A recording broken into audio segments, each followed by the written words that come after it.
Hey, all right, we are live. All of our problems are gone. We have no more problems, right? All of them. No, literally all of my problems are now solved. Thank I you, try, Michael. I try. Well, I want to thank you guys for joining us again. Welcome to our Baroque Works / Alabasta live stream wrap up extravaganza. If that wasn't a mouthful, I can add some more words. No, I think we're good. Okay. I think we've reached sufficient amount of wordage. So, for those of you who are not in the know, to the right of me is Dylan, one of our co-hosts. Oh, I was pointing at V. To the that's Dylan. Yeah, I'm Dylan. Mirror. I got a mirror thing. I have Okay. guns. He. I like cigarettes, croissants. Dylan is one of my co-hosts. He's a One Piece newbie, and then on the other side, the beautiful and talented V, Veronique. She is the other co-host. They are both brand new to One Piece, and we are reading through the manga together, just exploring it, having fun, recording our thoughts, making laughs, making cries. Yeah, we're just having a good time. Which brings me to these two knuckleheads below us. On Dylan's side, there we go. We have Kevin. Kevin is an old friend of mine. Kevin actually got me into One Piece, so he had to get a spot on the live stream. Of course, he's as big a One Piece fan as there is. And I'll give you guys all a moment, but I want to go ahead and introduce Jordan, a much newer friend of mine, but still, what a wonderful person, a One Piece fan. He came into it significantly after Kevin, and then a little bit after Who got me me. into it. Was I? Did I? Okay, cool. I didn't want to assume. I didn't want to assume that I was the catalyst there. But yeah. So everyone, say hi. Hi. Hello. Hello. All right. So. Wait, before we start, I'm just gonna pop open this bottle of champagne because we are in great company, and because reaching the end of an arc, I think, is something that is worth celebrating. Oh, let me turn the music off. Let me wait. We need to hear the pop. Probably help if the music was off. There we go. Pop, lock, and drop it. Yeah. So as we begin our Shall we cheers? Recap, let's cheers. If anyone else has a drinky poo that would like to raise it to this wonderful crew of people and to this wonderful work of art that is One Piece. I cheers to you. Yo ho ho! Happy Friday night. Happy Friday night. Happy live stream. Happy Baroque Works recap, everyone. Yippee! Cheers! All right. Well, I introduced you, gave you the vague introduction, but I'm going to give everyone just a quick spotlight, just say anything they would like to add if I missed anything. I don't want to. Dylan, that is a weird background. It looks like he is hovering over you, like he's going. Yeah, my impending doom is. Yeah. I wish Smoker was Those hovering 10 years. over Those me. 10 years of smoking starting to Don't catch mess up with with me. He can hover over me all he wants, TBH. So we're going to start with V. V, when you're done, pass it to Dylan. Dylan to Kevin. Kevin to Jordan. Just going clockwise while I make some We Are Live announcements. Yeah. So what do I say? Anything you want to add? I vaguely introduce you as my co-host, but no one knows you're Canadian, for example, or some people do. Well, now they do. Yeah. So we did kind of go over this when we did the first live stream, but for anyone that was not there, I met Michael and Dylan and also Jordan through our mutual friend Steven when we started playing D&D together. And we became very, very fast friends. When you meet people that you just love, like it's no effort. It's not because you have certain friendships that are like I'm getting to know you, and you're growing on me. And then there's some friendships that it's like I would die for you instantly. Well, for me and Michael, Dylan, and Jordan, in my heart are the latter kind of friendship, in that I love them with all my heart. And some time ago now, more than a year ago, Michael reached out to me and was like, do you like manga? I'm like, well, I have read manga before. I've read Sailor Moon. I've read like Shaman King and stuff like that. And it's like, how would you feel about doing a One Piece podcast? And I'm like, sure. And here Why we are. not? Yeah, I did not expect that's it about to be such an easy sell. It was like there I was mean, very she little might. convincing Yeah. that needed to happen. But it's been a hell of a journey, and I'm happy that we're on it, that we're still on it. We're having fun. I hope that it shows in the way that we record and the way the episodes go, but this is not a chore for us. Like, we have fun. When we spend literally 6 hours recording, we have fun. Because our last episode, Vivi's Adventure, I think the total recording time was about 6 hours. Yeah. So we get a little yappy. We do get a little yappy. I say yappers over here. Those 4 hours. We have a lot to say. That you we listen have a lot to say. It's because I edit 2 hours out. Yeah. But exactly. But yeah, that's about all I have to say. Excited to get into the review. Dylan, go ahead. Yeah, I mean, Michael kept pushing. He's like, "Oh, dude, One Piece. You gotta read One Piece. You gotta read One Piece." And I was like, "Looks a little goofy for my taste, to be honest." And the jury's still out on that. And like push. I was like, well, I don't know. It's like, what if we did a podcast? I was like, that could be interesting. It's like V already said yes. I was like, wait, really? All right, fuck it. I'll go buy a tablet. All right, let's do it. Really? Was it because of well, not because of partially me saying yes, but well, I was. Like, he was at least interested. We've already. Yeah, I was a little bit interested, but we already had the chemistry from like playing all the D&D together. So it's like, actually, you know what? A podcast with all of us would be a lot of fun. Yeah. And like I said in like the intro episode, like I've read some Shonen Jump, so I knew a little bit about Buggy before we got to him. But yeah, Attack on Titan, like Grimdark. It's kind of Grimdark, high fantasy is kind of my style, but One Piece has been good so far. Yeah, One Piece is certainly a deviation from what you've just described, but very much so. Good. Who'd you call on? Did you say Jordan? Yeah. Yeah, is that correct or incorrect? It doesn't matter. Okay. Sorry. I mean, I get next. Yeah. I mean, I've known y'all for a few years now. Dylan the longest because we went to high school together. But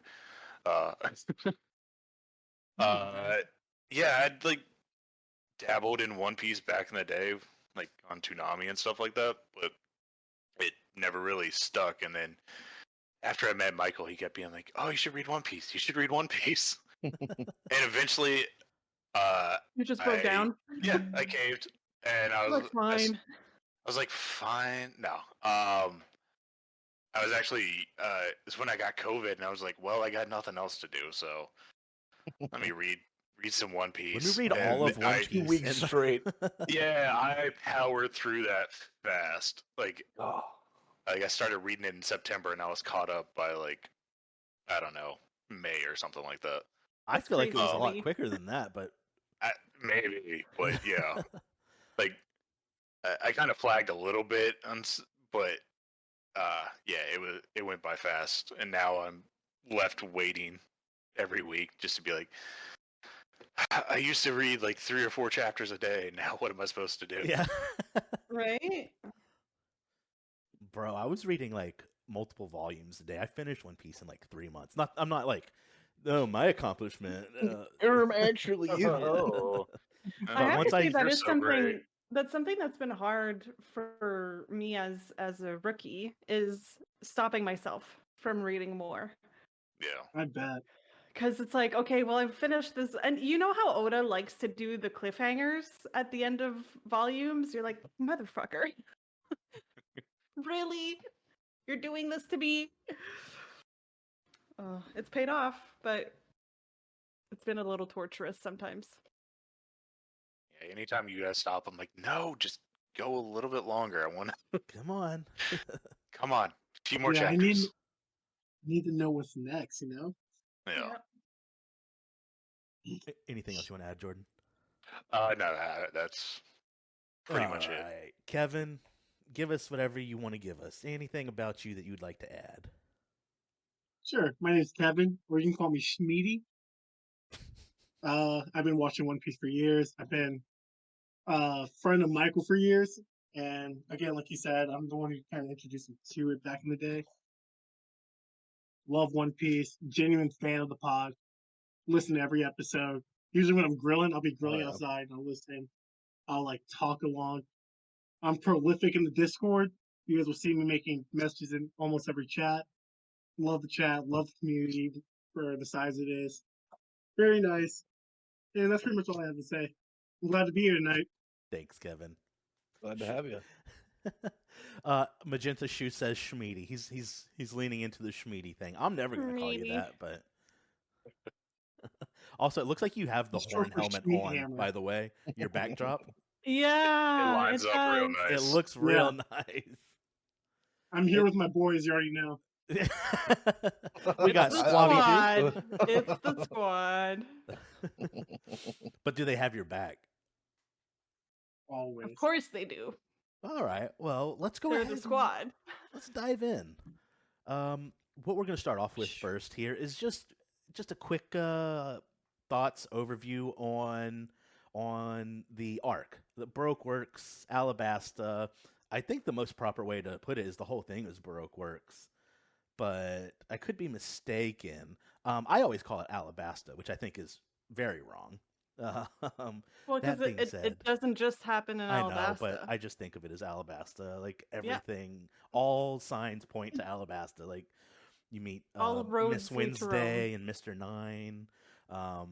But you know, the Baroque Works Alabasta saga, same thing. Yeah, we're splitting hairs here a little bit, but so you can go ahead and give your review here because I think that can be quick and fun. We don't got to wait to the end to give our big thoughts.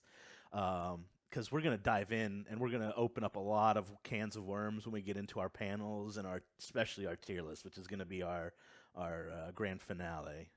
Love freaking dunking on other people's tier lists. Yeah, I'm prepared for it. Tier list. I don't even. Oh, I know you're going to be mad. Let's keep it civil. I already know I'm going to be mad. If anyone storms off the episode, we've gone too far. No. That's it. Let's just it's say over. I'm pulling the plug. This time. This friendship is over. All right. So we started with V. This time we're going to start with Dylan. Dylan, and you can feel free to be as critical or as praiseworthy as you'd like for, again, Baroque work. So we're starting with Reverse Mountain, Laboon, Little Garden, Drum Island, and ending, of course, with the reveal, I think, the first chapter of our next volume, the reveal of... Are we including we had to go through to watch the movie? Pardon? Do you want us to include the first chapter of the volume that we Yeah, we're gonna include Nico Robin reveal and the Pell reveal. Okay. We're getting into this, guys. We're getting into it. God damn it. That chapter is absolutely the end of Alabasta. You can't say that that's part of the next arc. I mean, I guess you could, we have. I think both Dylan and I have a lot of thoughts that's on that Chelsea, last by the way, particular Kevin. thing. Oh. But yeah, Dylan, the floor is yours. Again, broad strokes. What do you think? Reverse Mountain was kind of a fun concept. It was a little fun. On world navigation, kind of cool. Laboon and all that stuff. It kind of felt like an unnecessary, like set dressing to just to kind of like dump some information and kind of give you the lead to get you to Whiskey Peak. Whiskey Peak itself, that was pretty interesting. That the whole island was just all just Baroque agents. So it's kind of cool to see that and see how that dynamic works. Little Garden was a kind of interesting. A couple story points felt like they felt like super flat, almost weren't necessary. Like the Dory Broggie like death thing and just the way they explained it out was kind of crap. And it's like, why'd you bring it back? Oh, because there's a giant goldfish that we have to kill. And it's like, oh, okay, I guess. I feel like you could have just like left that alone and be like, oh no, they ran to Baroque Works, got in a big fight, and then they went to the next spot. Remember when that fake out death was the worst we'd seen? Yeah. And then I would say the meat and potatoes is like everything that went down at Alabasta, like that, because I think that was like the last several volumes. So most everything in Alabasta I really enjoyed. There was a lot of great world building, a lot of fun characters, a lot of good story points. Again, there were story points that felt like, why? Biggest egregious one, Kick and Claw Force. It's like, oh my god, they're elite, they're special ops troops. What's their specialty? Suicide for no reason. Sorry. Like why? Why the fuck did you waste the first 5 pages of my goddamn time? And then they die. They looked really cool. I was very interested when I saw them. It's like, oh, they're gonna die. It's like, what the fuck's the point? Like, Thanks why? for getting me invested in nothing. God, and like even with Dorian Brody, it's like I like the idea of like a island of giant Vikings. Like I was like, ooh, maybe they'll go somewhere that's cool. And then like, oh no, it's just giant goldfish. It's like, okay. And then yeah, and then like the fights, the individual fights, most of them were super good. Really like that, like at the actual Battle of Alabasta. That was a lot of fun to see. There was like 1 or 2 of those higher end Baroque agents where it's like, again, it feels like you're just the set dressing. Doesn't feel like really important. Feel like it could have maybe been skipped over. Because Usopp and Tony's fight. Tony. Because that fight, because all the other fights, it's like, oh, there's like an insurmountable odd they have to go up against, and then they look inside themselves to find a way to beat it. Where Usopp, like, I feel like their characters didn't really develop off of the fight, whereas everyone else's did. But to them, it's like, oh, they just do what they normally do, and they ended up winning. And Drum Island, Drum. There was some cute things about it. It was good to explain. I really like. I think the best way of exposition, maybe best version of that. Unpopular opinion. I like Drum Island. Not Dr. Hero. Who's the old crone? What was that? Correa. That was a really fun way to dump a bunch of exposition, because she explained a lot of like Chopper's like everything he went through, explained all the hero stuff, and I enjoyed that. That was a good way to do it. But then the bad guys, the bad guys for that whole setting seemed super cheap and flat. They're like, oh, we're evil because we love evil. And it was just like, it's like, that's kind of one note and really boring. But yeah. And then of course the whole Pel's huge sacrifice, all the symbology behind it, just so much. It's like, oh my god, it's like, you know what, there's a lot of resolve to that. It feels like, damn, it's a huge sacrifice. It hurts so much. Oh, what are you doing, dude who's not actually dead? Come back and get your scarf. Fucking dog shit. Yeah. So can I fucking dog shit. May I suggest something? I think I would like us maybe the like ending part of the stream for all of us as a group to reflect over the Pell thing.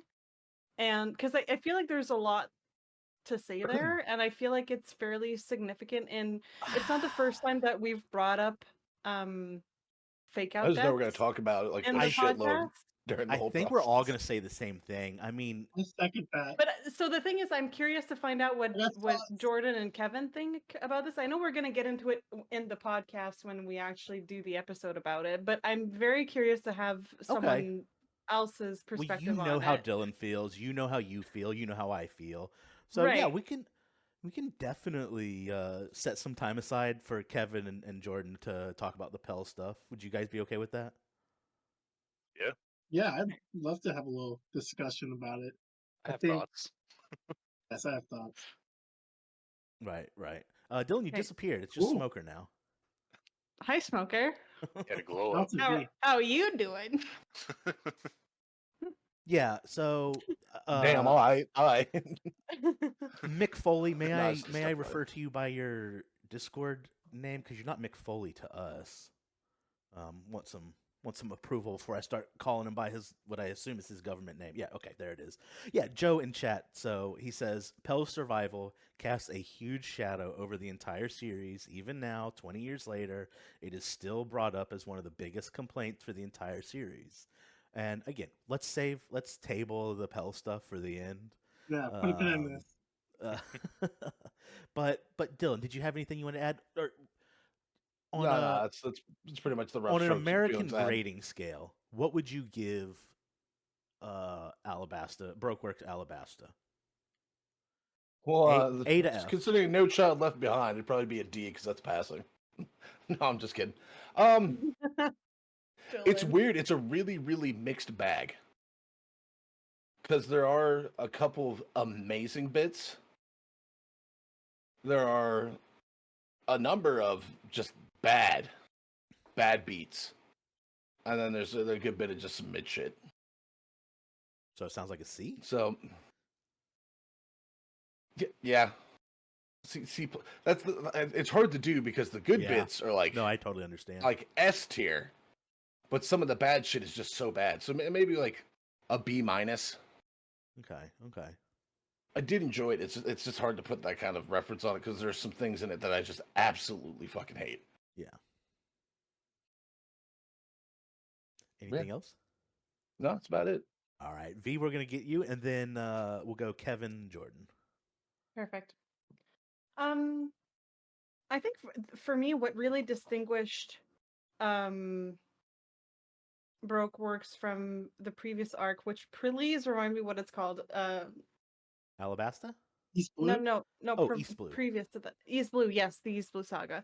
So, is Brokeworks was so rich. There was such a broad variety of environments, of characters, of types and varieties of storylines. I feel like everyone can find something that they like about the Baroque Works arc, which I think kind of makes it special and distinguishes it from East Blue.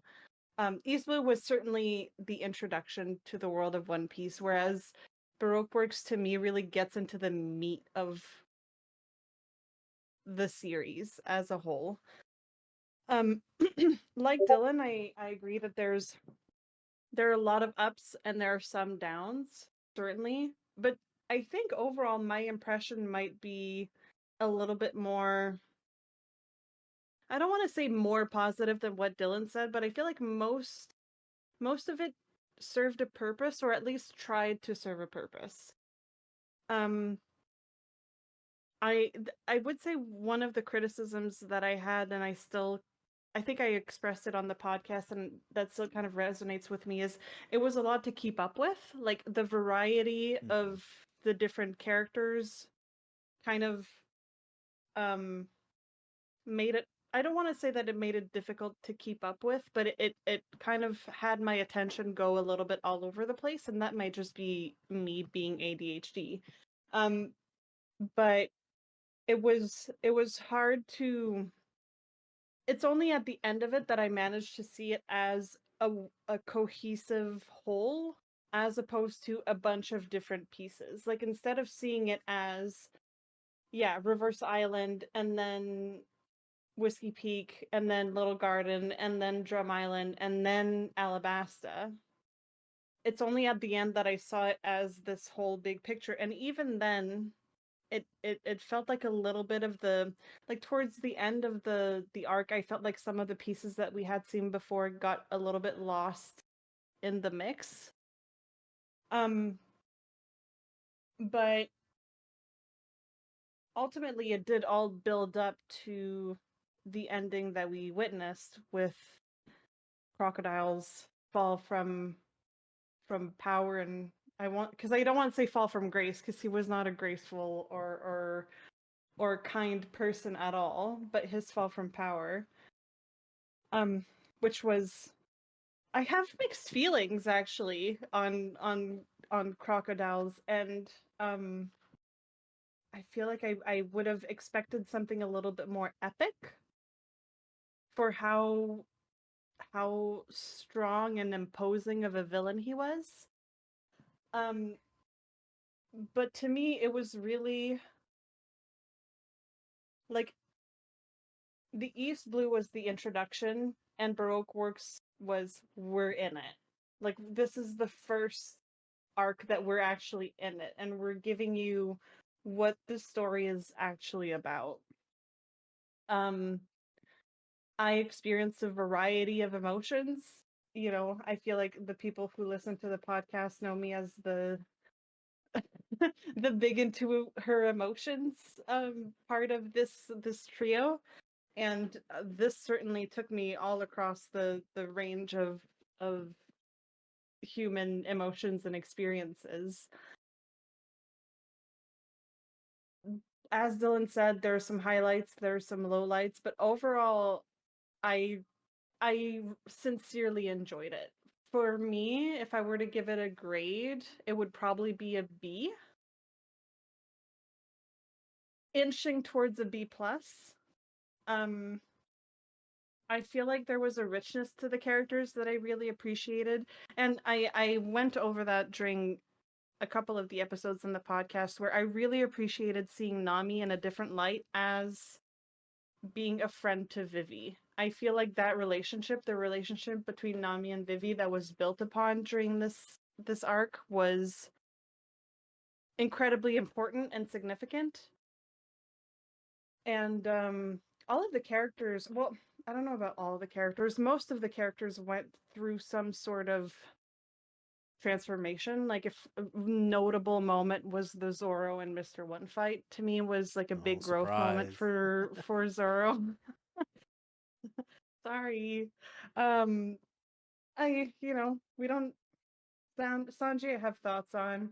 I love the introduction of Chopper. I know Dylan is maybe gonna have comments on that, but I think Chopper is a wonderful addition to the Straw Hats. And he is precious and I love him, and I'm so happy that he's part of the Straw Hats. So to me, that was a very important moment, and I like the way that he was brought in through the whole story of Drum Island. So overall, to me, there's some growth, and it's a net positive with a few mistakes along the way.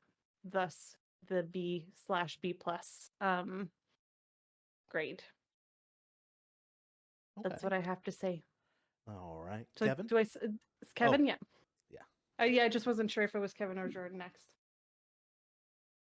Sure. So, how I would put the Baroque Works saga, comparing to that to East Blue, for me, it's honestly S tier. It was just leagues, steps above East Blue when I first watched it back in the day. All three East Blue, you're being told how like crazy and strange the Grand Line is, and you're immediately introduced to like it's like the introduction to them on the Grand Line, their big adventure. And you have Drum Kingdom, Alabasta, Whiskey Peak, Reverse Mountain. S tier arcs, perfect arcs, honestly. The way everything like flowed into arc to arc one another for me was great. And I think I just had time to spin with it more, but I love the goofiness of the characters, the way the characters were introduced in the relation to others, the different personalities, and the just zaniness of the saga as a whole. It took like the weirdness that was East Blue, cranked it up to 10. And I think it's a good representation of what One Piece has to come.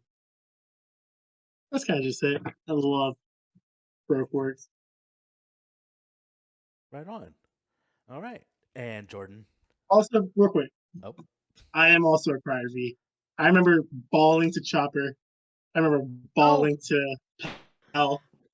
Listen, the Chopper with the falling snow, the cherry blossom snow. Oh my god! And then Pell's thing, Pell's prior to us knowing whatever we know now, the Pell thing destroyed me when I read it. I was sobbing. You ever hear being like, those aren't actually cherry blossoms? But it's so significant. And got caught up when I was in high school. But before that, I like had watched it on Toonami back when I was a kid, and I had like vivid memories. And one memory I remember for sure was Chopper all beaten up holding the mushroom. Oh. Just like the way that even sat with me as a kid that I like remembered it to be like, what was that show, you know? Yeah, but then he murdered his friend with that mushroom. But listen, Dylan. I almost picked a panel that has something to do with that, Dylan. Oh, you don't. Okay, I didn't pick this panel, but I'm gonna. Can I say something real quick about that? Yeah. Kira Luke says like, "I'm cured, and I'm proof of that," with a giant smile on his face. One thing Hero Luke tried to like explain to Chopper all through thing is like one of the most powerful things you can give someone is a smile. You know, that warmth in their heart. So even though he knew he was on his deathbed, he wanted to show Chopper that he was still a great doctor. Yeah. You know, so like the biggest thing was that smile they still gave him. You know. Yeah, no, I did like Hero Luck because it's like I plan on dying anyways, so let me give you a good memory. Exactly. That was let a me good bit give for him him, this exactly. But it's like, oh, Chopper, you're so naive. I could cry. He's just a baby. So chat brings up Just a good Baby point. shouldn't be handling prescription strength drugs. If I may, Stop it. if I may, chat brings up a good point. Man. So Hero Luck technically killed himself. True, Yeah, he did. Chopper He did killed eat himself. But had he not, Chopper would have killed him. I think that's the reason he did it is because he was like, I'm going to die, so I might as well. That's absolutely it. Give him this W until someone's like, no, you killed him. Listen, don't let the Chopper slander fool you guys. I mean, Dylan he knew kind what of it likes was. him. He could have Dylan not kind of eaten likes him. There's I one think. Chopper hater I'll deny amongst it. us. Okay, there's one Chopper hater, and he is wrong. Not I. And it's We've decided that V is our Chopper, by the way. Yeah, because she's an appropriate. adult, but also is baby. but also is baby. So does that mean you hate me, Dylan? Careful what you say. I mean, deep down inside, yeah, probably. No, I'm just kidding. Every time you start crying, I'm just seething in rage. And the funniest thing is Dylan has actually seen me cry. It's just like, God, this shit again. Oh my God. All right. I did all not. right. Kevin, you done? Yes, I'm done. Thank you. All right. Jordan? I mean, just to start off with a grade, I definitely put it at A at least because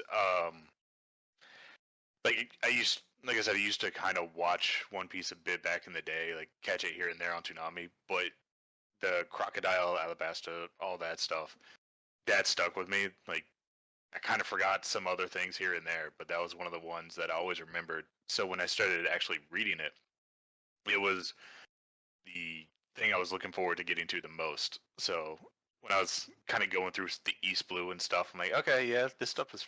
I remember some of these things, but when do I get to Crocodile? I remember him being badass. I love that part of the story. Like Whiskey Peak, Little Garden, those are pretty good. But there's some peaks and valleys there. Drum Island, I like. I think Dylan might. Yeah, you're alone on hating on Chopper. Yeah. But yeah, once we like get to Alabasta, that's the part where it just really hits home for me, and like I was just tearing through it because I loved all the like individual fights, all the character building, plenty of like funny stuff too, but then just one of my favorite villains in the entire series is Crocodile. So there's something to be said I about get it. Crocodile and his riz. I hate to use Gen Z words, but No, you don't. he has so much. He was out here dripping till he drowned. You know what I'm saying? For real though. Crocodile is daddy. I hate to love him. You'll see in my tier list, but like he's the epitome of a cool ass villain. He's despicable yet like super charismatic, you know? Like he has this thing about him. Also his fits. Anyway, we'll get into it, but yeah. Jordan, anything else? That's about it for now, I think. Yeah, I'm good. All right, I'll wrap this discussion up. So, I'm kind of torn between two different lenses with which to look at it. One, look at it in the context of the podcast, which would be the context of what Dylan and V know of One Piece, which it's far and away some of the best content that we've read, even though East Blue is actually amazing. In retrospect, East Blue is actually incredible. That's great. and now that I'm like saying the whole that out Arlong loud, Park thing.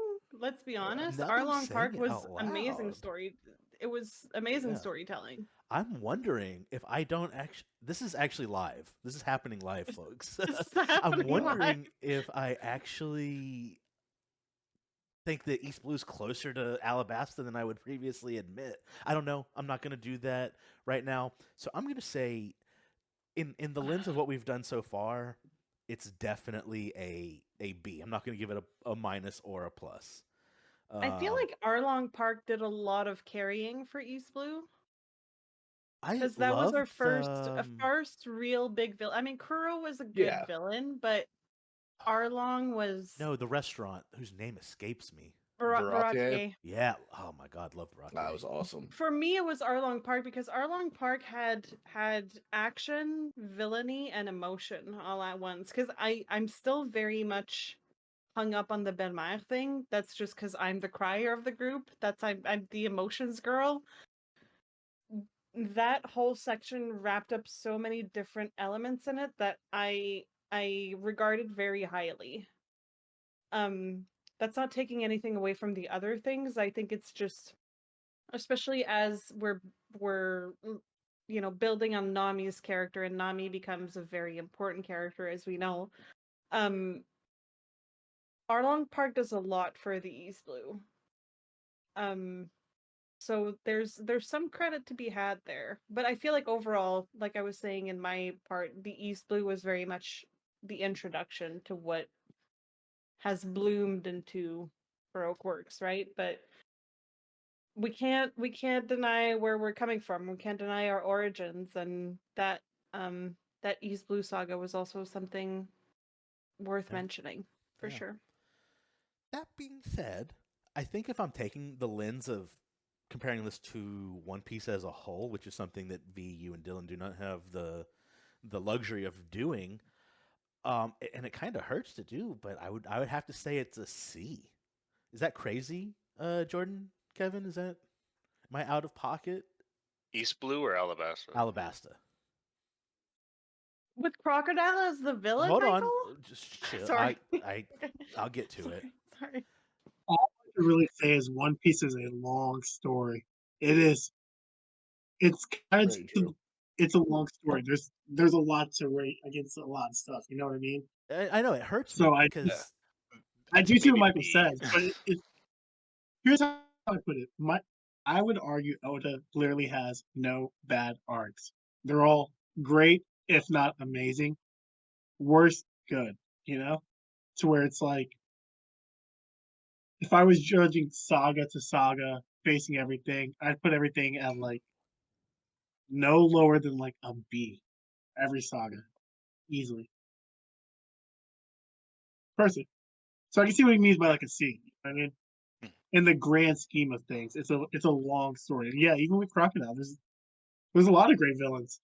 Spoiler alert. Sorry to say it. Oh, I mean, there's been 1,000 chapters. Do they have as much drip? Ooh, maybe. There's a lot of great drip. Spoiler alert. Hate to say it. Okay, no spoilers. No spoilers. Jordan, well, people are a real big fan of 3-piece suits in the series, so I'm about it. Yeah.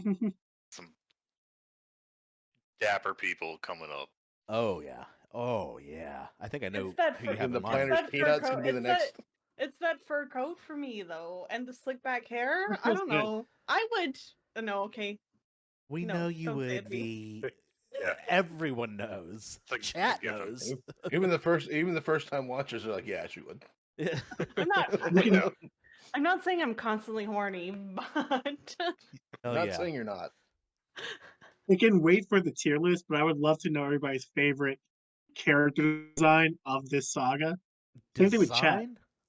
We're so close to the end of this segment. We're so close to the end of this segment. Hold on. Let's get to the tier list first. I want to hear what Jordan has to say in response to what I was talking about, putting Alabasta at C. Am I crazy? D feels a little harsh. Like if you it does compared feel to a little harsh. Like I said, it didn't feel good. At lowest I would go would be a B on it, and that. I wouldn't give even it a that B. I'm not entirely comfortable with, but I could like compromise with a B. But there are some arcs where I feel strong opinions on and stuff, but you know, yeah, I think that's about as low as I could go with Alabasta. It's one of my favorites. Yeah. Yes, Kevin. If I could say something, I think in the grand scheme of things, and again, like Mike said, Dylan and V can't do this right now, but when you look back, you'll be like, this was such, like I said, an amazing introduction into the Grand Line. Yeah. Like, I'll give it that. I think it plays its role very well. Exactly. Because that's where it starts, right? Because Reverse Island is them crossing into the Grand, like is them crossing into the Grand Line. Exactly. Right. Okay. So yeah. Okay. I think when you look back, like it might take a while for you to get to that point looking back like that, but so maybe again that's part of it. But I remember when I was watching back, just feeling like mind blown at the twists and turns of Alabasta and the tugs of the heartstring, the action, Crocodile, Ace. I guess I just had a moment of realization of how much fucking content we have for this podcast. Ahead of us. We've barely scratched the surface, barely. This podcast, if we were all on top, it's probably going to go for another 10, 15 years. Also, imagine the number of recording hours. If only you two could see the spoiler chats, you know what I mean? Of like I know. There's a lot of conversation going on that you guys are not privy to. When we came to the Pell thing, and we're gonna get into that later, but Michael took a screenshot of one of the chats. It was one of Joe's messages. Joe's comments about like how upset we would get about it. Ooh. And so that gave me a little bit of an insight on the type of conversations you guys have on that side. So I'm like, ooh, I like getting that little tea. Yeah. So just to kind of wrap up my thoughts on Alabasta, why I landed where I did, and I have like 2 different grades for it. And Kevin can back me up. I've been pretty consistent about this since he actually won convincing me to read One Piece, that I have always been a Crocodile fan. That's something that happened early, and I've stuck with it. Hasn't changed. Love that guy. So clearly his presence brings something up. And it brings it up a lot, but there are some things that weigh it down. Obviously, Pell. Not going to go any further into that. I'm not crazy about Little Garden. It's good. Drum Island's good. Reverse Mountain is quick. I don't even know if I should really count that. And then there are some moments even in Alabasta itself that kind of fall flat for me personally. But again, there are just some big moments, big characters that have left a lasting impression. Thank you, on me, and I can't completely discount a lot of the missteps that it does make. Again, agree or disagree. We'll get into some of the Pell stuff later, but yeah, that's more or less what I have on the arc wrap up. Any last words before we move on to the panels? No, I think I'm good. All right. I have created something a little new here. I'm very proud of it. Ooh. Let me get my... It's up like a macaroni picture of like a devil fruit. I made Luffy. Look at it. His straw hat's made out of spaghetti. So, I might have to reposition some stuff, but we're going to start off with V's panel. Whoop. V, the floor is yours. I mean, yeah, what can you say? What can I say? Okay, I need to actually not get emotional for this channel. We might be getting live tears. This is everything. This panel to me is You have everything. the Karoo Dylan got you on hand? Yeah, let me go get it real quick. This is super cute. This is definitely worth seeing. I didn't even realize it when I actually bought it. Yeah, Dylan. And then I saw it, I was like, oh my god. Dylan didn't know what was coming, but he bought it because it was cute and he thought V might like it. Two characters that V likes. Yeah, and this is a very it's the return, the other side of the arm. Oh no! Karoo fell. Or you knocked him down. But the back of it. Let me just. I'll hold it because I have to put it back. But you can see that they have the little X's on their arms. Yeah, it's very cute. It was a very thoughtful gift. It was a very, very thoughtful gift, and I cried when I got it because I cried at this panel. But yeah, this panel is everything that I love about One Piece. It's this, and I like. It's also the context of it with, Vivi saying something along the lines of, if we meet again, will you call me your shipmate, or something like that. Like, it's this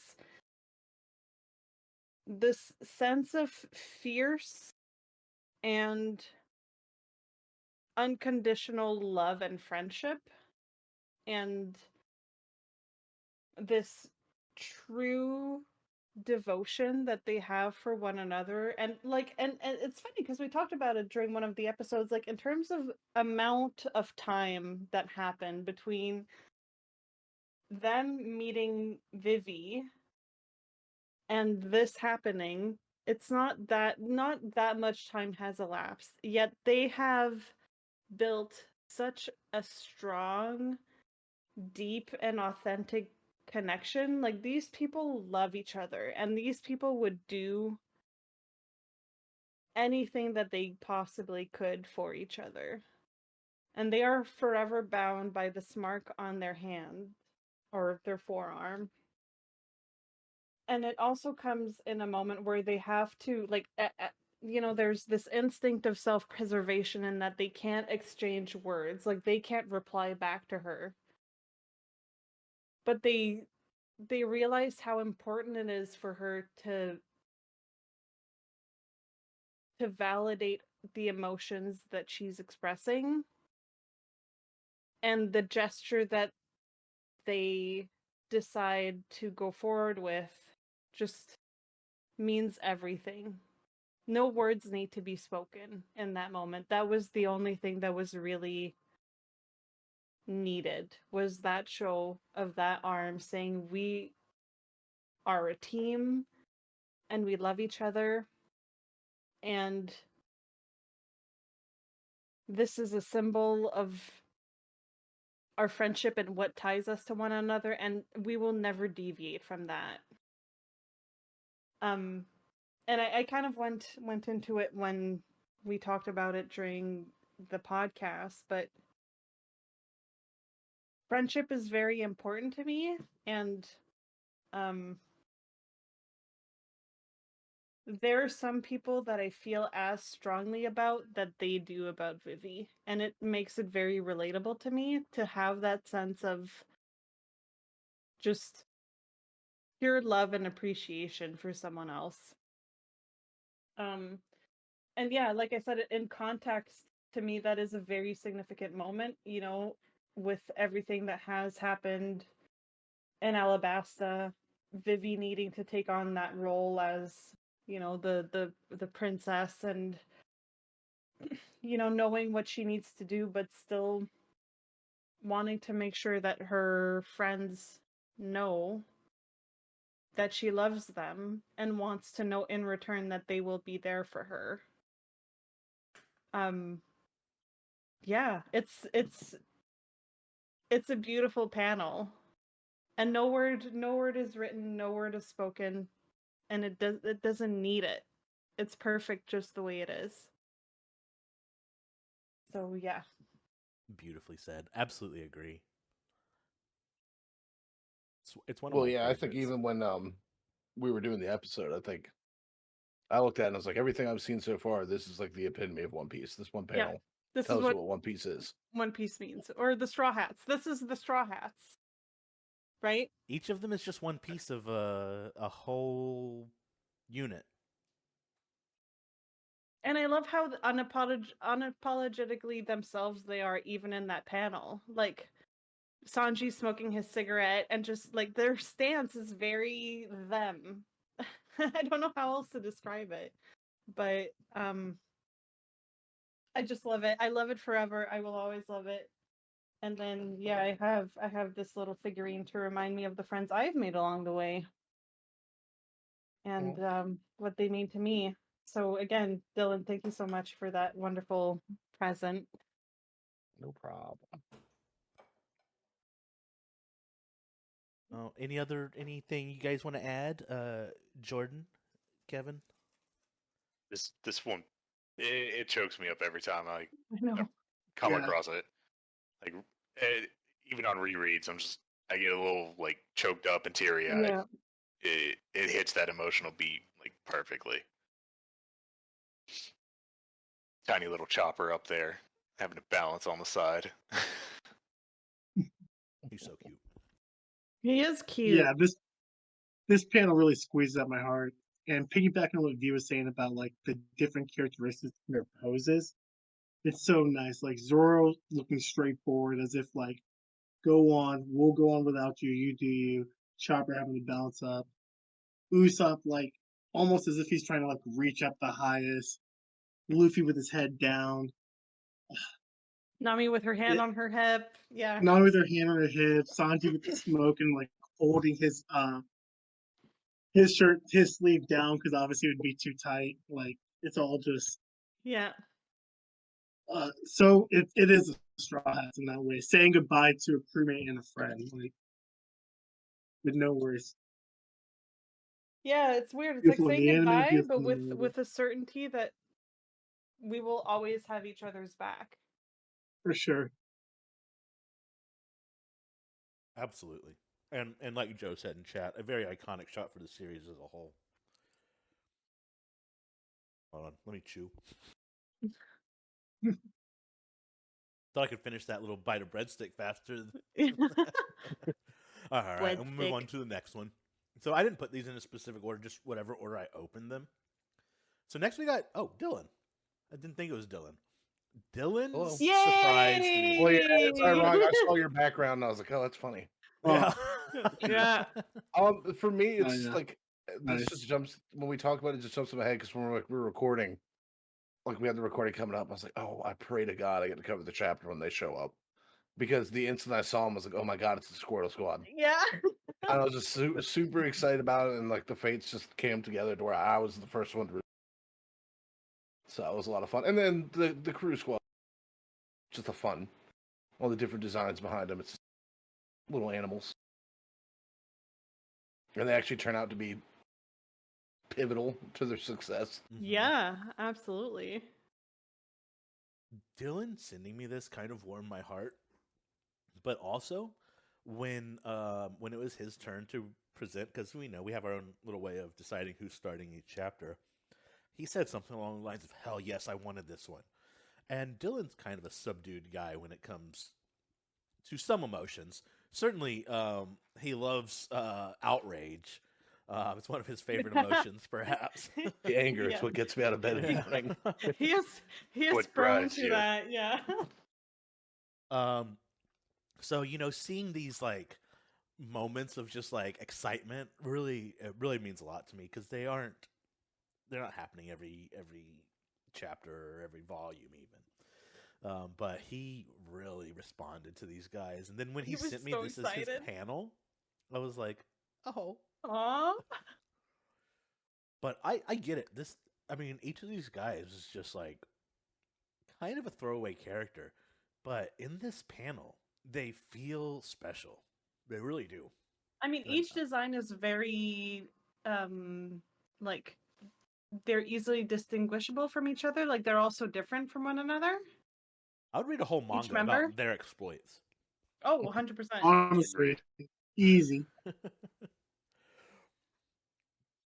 just want one about the one with the cigar and the football helmet. He's my favorite. Does he have a football helmet? Oh, like an old school kind of football. Yeah, like the mohawk and stuff. Yeah.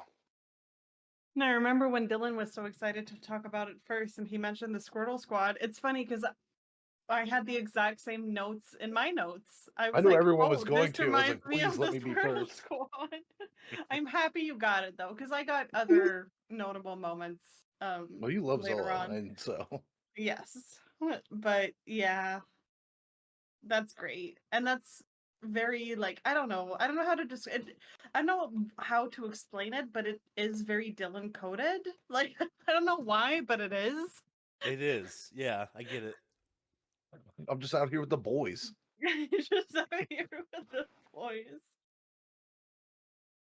The one that is Dylan, I think, is the one on the far left with the dark hat. Not that Dylan's particularly dark, but I could see him like that Really? one left definitely got a gun. Yeah, I was gonna say the one to the right of him with the hat and Hennessy around his neck. Yeah. Who am I? Yeah, I don't think you're on the squad. Oh. Can I be? Damn! I Ow! I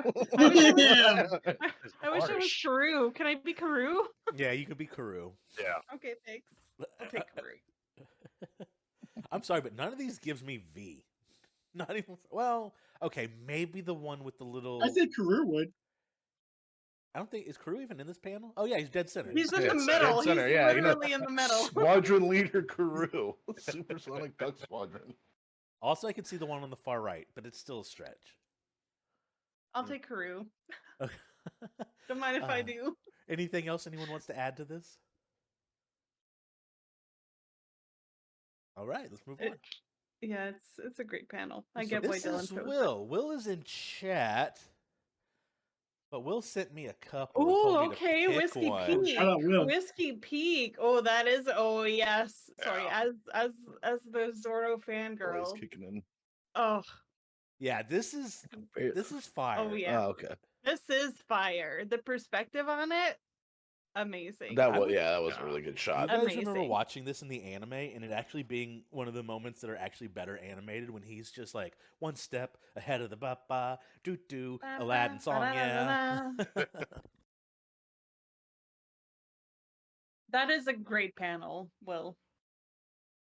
Really sells like Zorro as a badass. That is a good panel. Like also in retrospect, because Zorro goes through a growing arc with his Mr. One fight, but this was also here. This was also very much a highlight for Zorro, the way he handled Whiskey Peak. I will never gush on Zorro. Wait, the phrasing. Wait a minute. Gush on Zorro. Like I don't see myself having anything but praise for Zorro. No. But this was a very, very good moment. You're kidding. Guys, stop it. What I liked about Whiskey Peak was a really good way to like define Zolo's capabilities at that moment. Yeah. Mm-hmm. Yeah. Because I was like, until after this, you didn't really reach a moment where it's like, oh, I've reached a barrier that I can't overcome yet. Yeah, this was like easy. This was to show him it's like he can mop up some henchmen. Before that was Mihawk. Oh, true. There was Mihawk, but Mihawk's kind of like it's the top swordsman in the world. Like, obviously. Yeah, if we're talking, it's another moment of growth and show of his ability, right? Yeah, absolutely. Yeah, this is a great Mr. panel. 3 is where it showed his actual like, oh, I can't do this. And just visually, it's like Oda does really well, and I've said that a lot. In perspective shots, like he plays with perspective really well, and that's a good example of that with Zorro kind of looking down on the crowd. He's probably not number one, but Oda's definitely a top mangaka. The way he does illustration art, he's number one with perspective. I've seen some stuff that has. Okay. Kevin's like. Discussion for he's number one. I withdraw my statement. Anything anybody else wants to add? Jordan, Kevin, this panel? It's a great It's a great panel. one. Yeah. When I was Fantastic. going back through looking for a panel, I quickly went back through Whiskey Peak, and this whole moment of Zoro fighting these guys is just so badass. And like, Excellent. It is don't think badass. he's a Zoro hater, but this just shows just how Kevin's something of a he's Zoro him. hater, yeah. Sometimes Kevin, I Yeah, thought you yeah. and I were friends.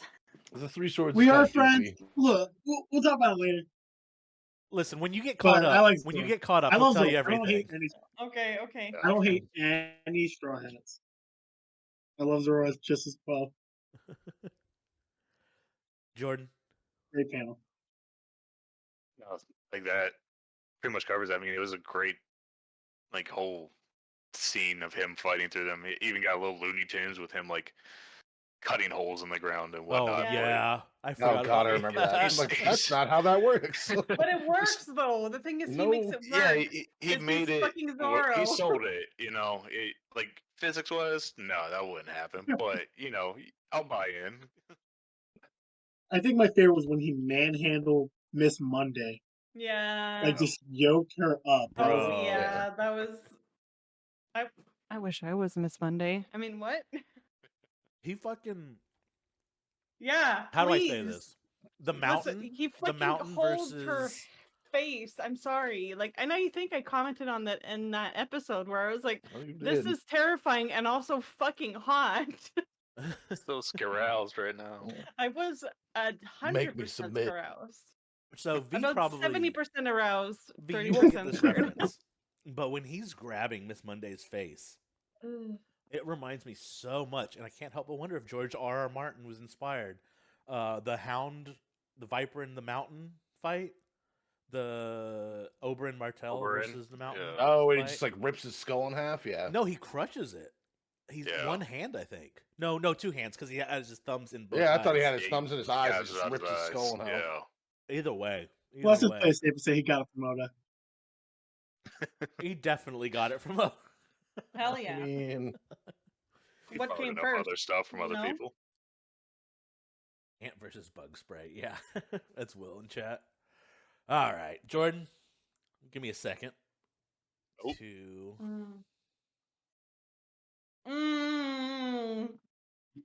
Delicious. Yeah. Delicious. Oh, I love it. It's so good. It's so good. This would have been even mine. before.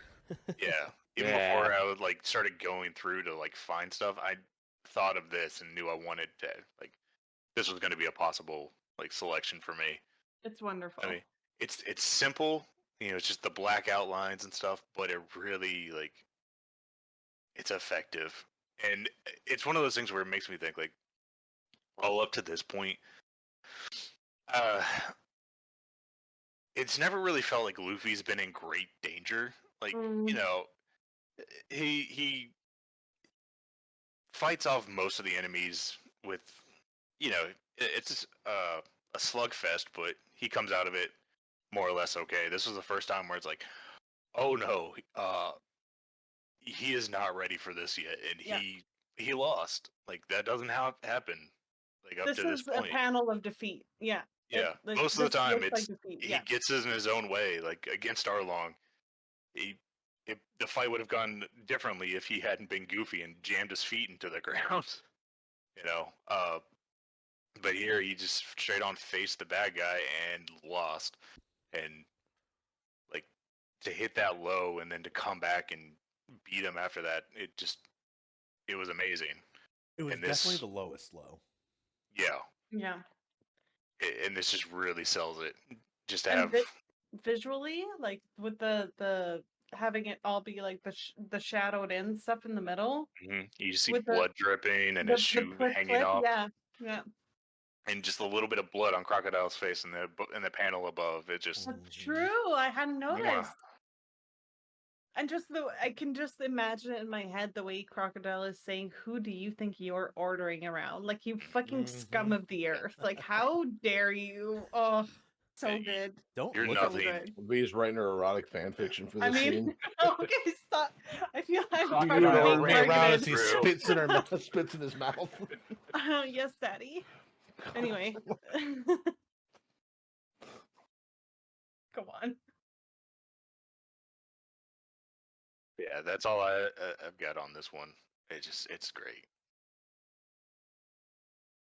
If I may, this was one of my potential panels because as much as I love Crocodile, I mean this lines up with it. I mean this is one of the first moments where, and I'm kind of repeating what you said, but where everything's kind of turned upside down. Yeah, Luffy was in danger in Arlong Park when he was underwater as a devil fruit user. That's not good. But his neck's stretchy. Exactly. He had that going for him. But he is impaled. And he will be buried in the sand moments later. And were it not for Miss All Sunday, a.k.a. Nico Robin, popping in, this may have been the end of the manga. So, you know. It'd be intense. It was a very intense moment. And I do agree. I think that it would. I think we lost Kevin. Uh-oh. Kevin, you with us? Give me just a second. Send him a text message. I'll just take, and then we'll continue.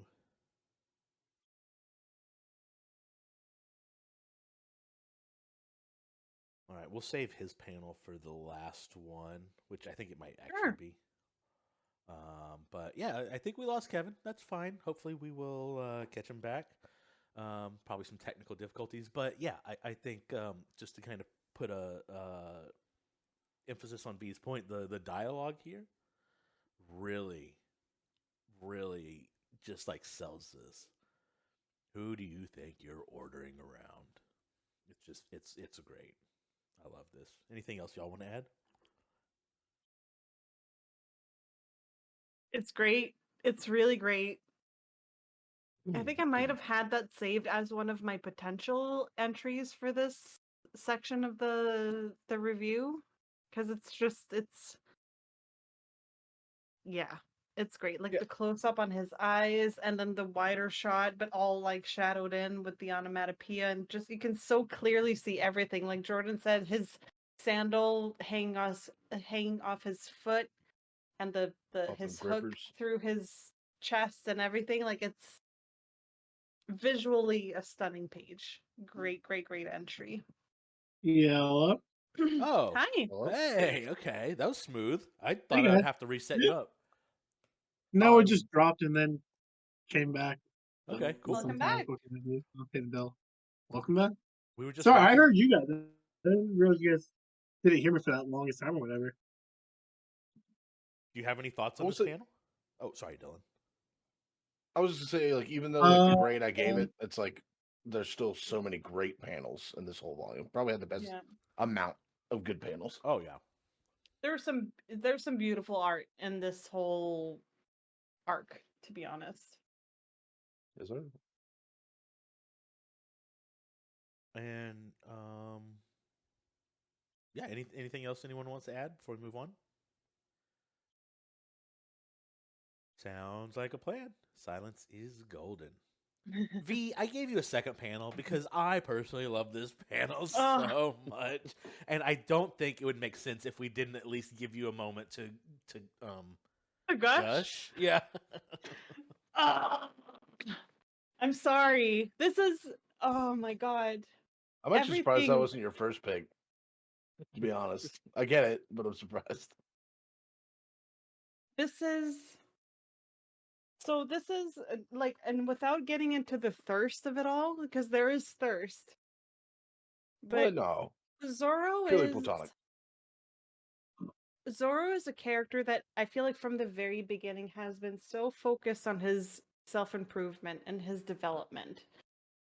And when we went through the Mihawk thing in East Blue, that like put a little bit of a fire like under him of like wanting to be better all the time, and we've consistently seen him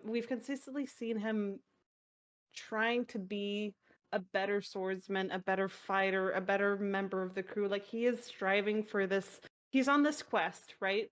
For whether that be for himself, like kind of selfishly for himself, or whether that be for the benefit of the people that he chooses to keep as company. But this moment, like knowing everything that came before it, the whole Mr. One fight to me was very significant. But this moment to me is wonderful.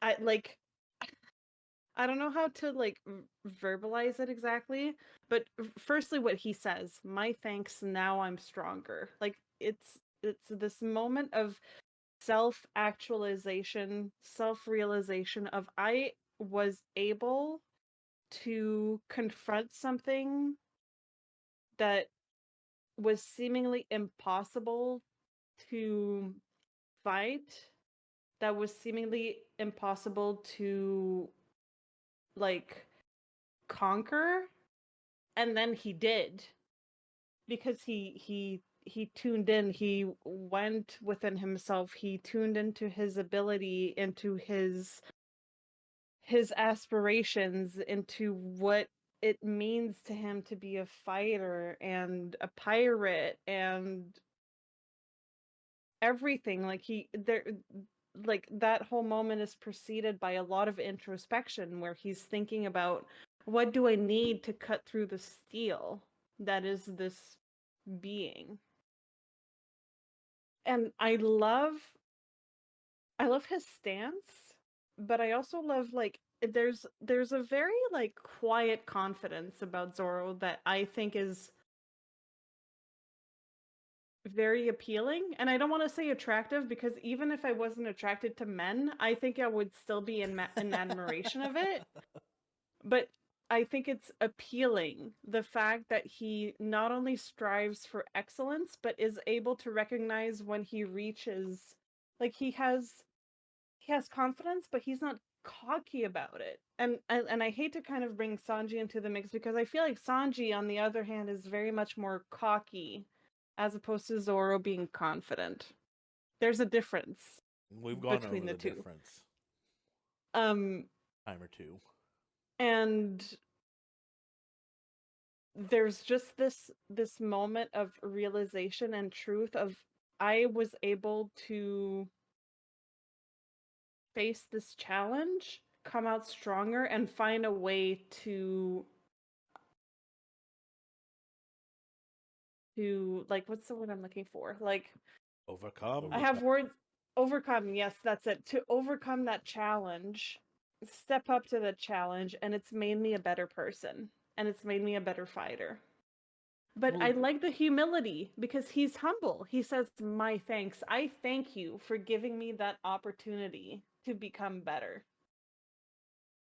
And I don't think that's something that, like, for example, Sanji would do. To me, that's a very Zoro-coded thing, to realize that he has his shortcomings, and that he has overcome one of those shortcomings.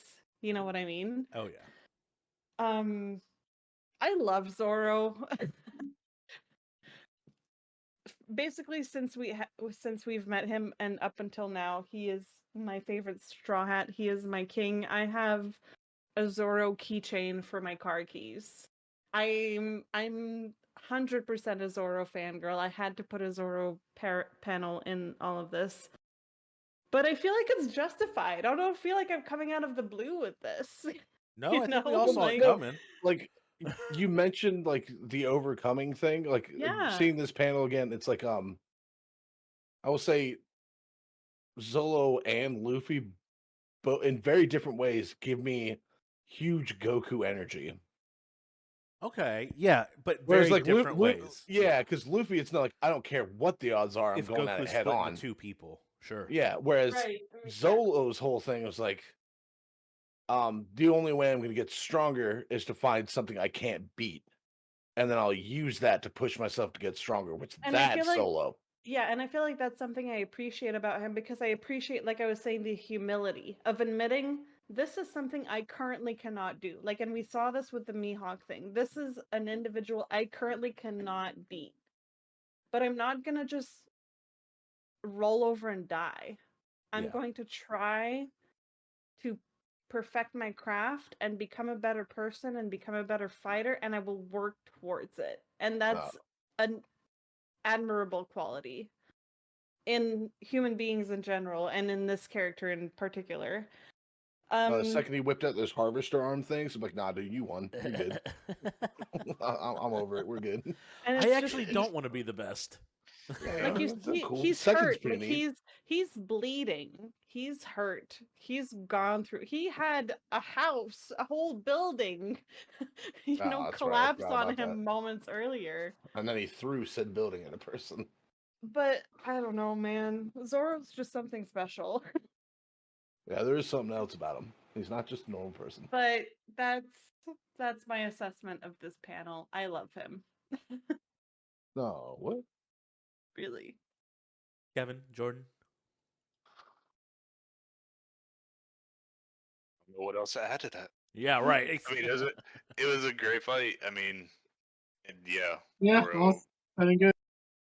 Came a long way, and I'm sure only part of it's part of our attraction to him is why be evicted. That's a small part of this. We didn't say how big the part of it was. 40%. Just that it's a part of it. All right. We'll move on to the next one, which is me. Hello. Oh, yeah. Yeah. Wait for my delay. We zoom in a little bit. And it's great. That was in one of my highlights. I didn't pick it because I knew someone else would. Yeah, that's a good one. Listen, that dumbass reindeer started crying again. Stop it! Come on, man. You gotta chill, man. So I don't have Leave any him alone. It's not a deep reason. I mean, it's a beautiful moment, but I just think everything about this is illustrated in such a specific way. Yes, it's so Luffy, but it's showing you that. I'm not just saying this because his eyes are blacked out, but it's showing that darker side of him, that unbreakable version of Luffy, the one who's not laughing. He's not thinking about food in this moment. He's not thinking about how much fun he's having, or what he's going to do next, or anything. He's thinking about defending what he believes in. This is the principled Luffy. This is the one of the most clear examples of that we've seen so far, where fun and games are over. There's not He's usually very lighthearted and fun, and let's have a party and let's eat and let's drink and let's fight for funsies. Yeah, even in some of his more serious moments, it's still maybe a smile, or I mean, you just look at this and you might not understand the character Luffy by looking at this, or maybe you'll understand him at an even deeper level. You know? I think there's different ways to come out of this. I love it. I think it's super detailed for what was. I think this was just a single page, and Chopper is getting a little eighth of that page here. That's okay. Easily, it wasn't his time to shine. It's fine. Easily could have been a full page. Easily could have been a 2-pager. But I think we actually commented on that. Probably. How that just the bottom could have been just a full page. It didn't. Absolutely. I mean, I appreciate the top part with when you kind of get the zoom in on Luffy's face, but just with the flag and everything, it is so powerful. So powerful. Yeah, I think Dylan's stepping away, and I think Kevin said that he's having some more Wi-Fi issues, so he may come and go as we move through these. That's okay. Yeah. Huh? I hear him. Well, it's it's mainly just the Twitch. Can you? Yeah, but you're rough. You're choppy.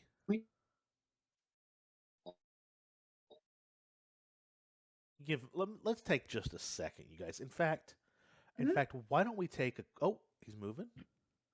Dylan stepped away to the restroom. Kevin's running into some technical issues. Let's take a quick 5. I'll go ahead and put on our be right back. screen, and then yeah, we'll be back in like 5 minutes. See you soon. See you soon.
see him.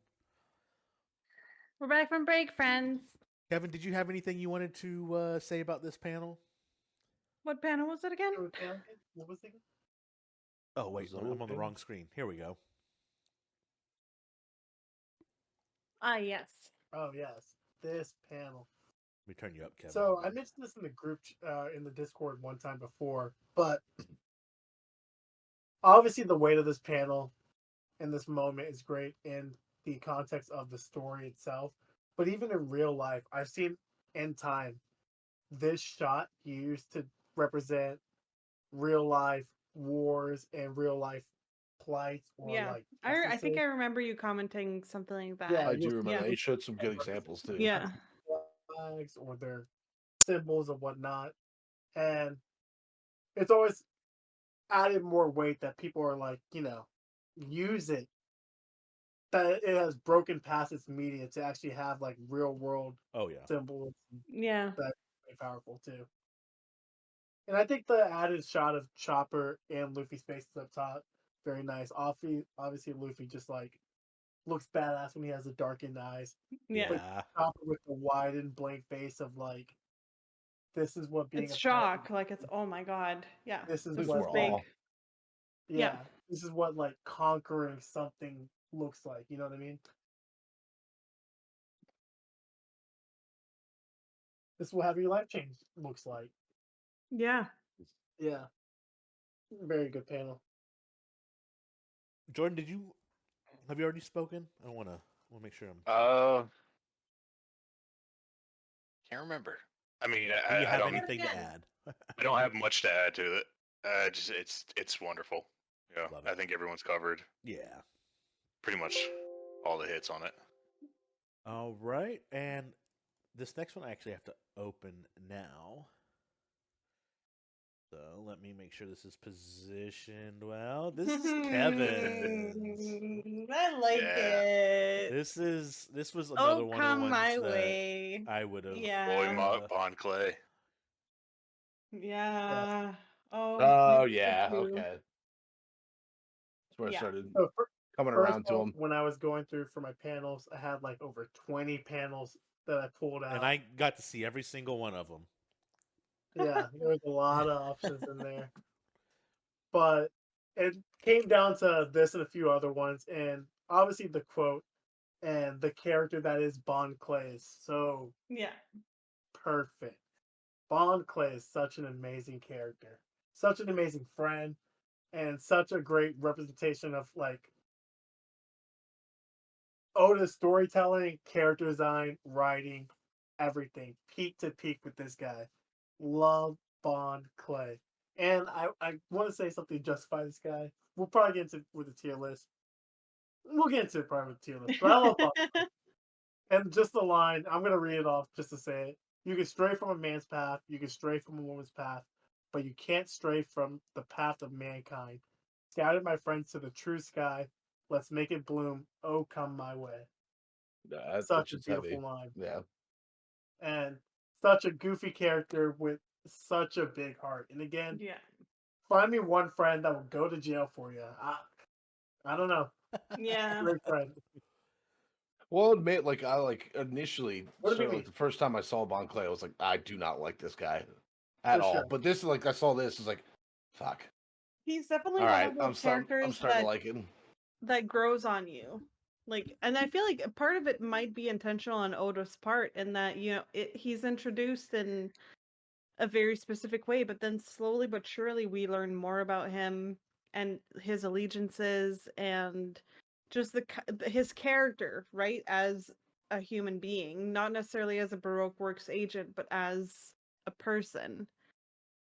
And I think I commented on that after the Sanji fight, like, outcome dubious friendship, but that friendship is real, I also favor Bon Clay. I think it reflected in my tier list. We'll have to see whenever we get there, but he is something special. He's a good character with a lot of depth, a lot of nuance, a lot of growth. Yeah, I get it.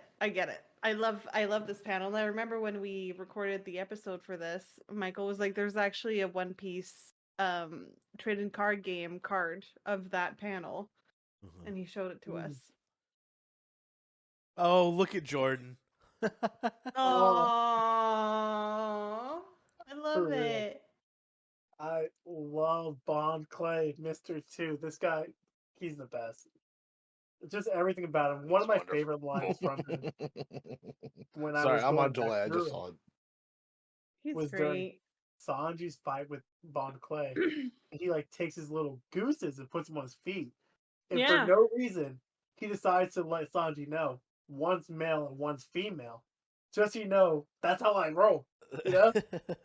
And like I feel Which like one? You'll never know. I kind of appreciate that, and especially for like I'm thinking, when did this come out? Like if we're talking about, you know, our trans friends and our like non-binary folks and all of that, like it seems fairly progressive for the time that it was written in. And it's clearly a positive. I think. Oh yeah, absolutely. It's absolutely a net positive. I think there are certain things that are like, but overall it's positive. I feel like maybe some of the approach was slightly clumsy, but in the end, like you said, it is a net positive. This is portraying a character that, and I hesitated a lot with this character's pronouns because I wasn't sure. But it's certainly bringing something forward that at the time, as Joe is saying in chat, you know, that would be around 2000, 2001. That isn't something that we saw a lot of at the time. Having these non-binary or like gender fluid characters. Can I take us on a little detour real quick? I recently saw, I don't know if it was a post or a YouTube video, about how gosh dang homophobic of any kind the early 2000s were. Like, even prior to the early 2000s, it wasn't as bad. Like, every sitcom... Oh, Kevin disappeared. Missed that guy. I miss him so much. Every sitcom, it was like, shut up, gay. You're gay. You kiss men. And when I heard that, I went back and I was watching something. Like dudes. Yeah. Like, that was like the epitome of a fucking insult. It's like, why don't you go kiss a man? And I want to say I was watching like Big Brother or something. And like early Big Brother, like early 2000s Big Brother, and it's so true. So this coming out around that time, well, also like is subversive. Didn't someone in the Discord like kind of give it's like, no, the whole "oh come my way" thing is actually a subculture in Japan. Yeah. No, that was Kevin. Yeah. Who I can see. Don't know enough about it, but I do know that's a thing. Yeah. You're back, Kevin. Kevin, as smooth as your in and outs have been. I see him, but oh, can't hear him right now. Okay, that's fine.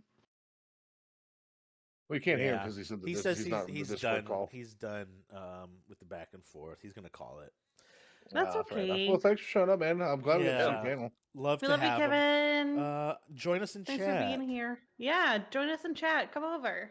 Come on. Join the light side because we're the dark side, obviously. Yeah, I'm looking at chat now. I'm ready for people to dump on my tier list. Yeah, I'm ready to dump on your tier list. I know my tier list is about to get dumped on. Dylan, your tier list is gonna.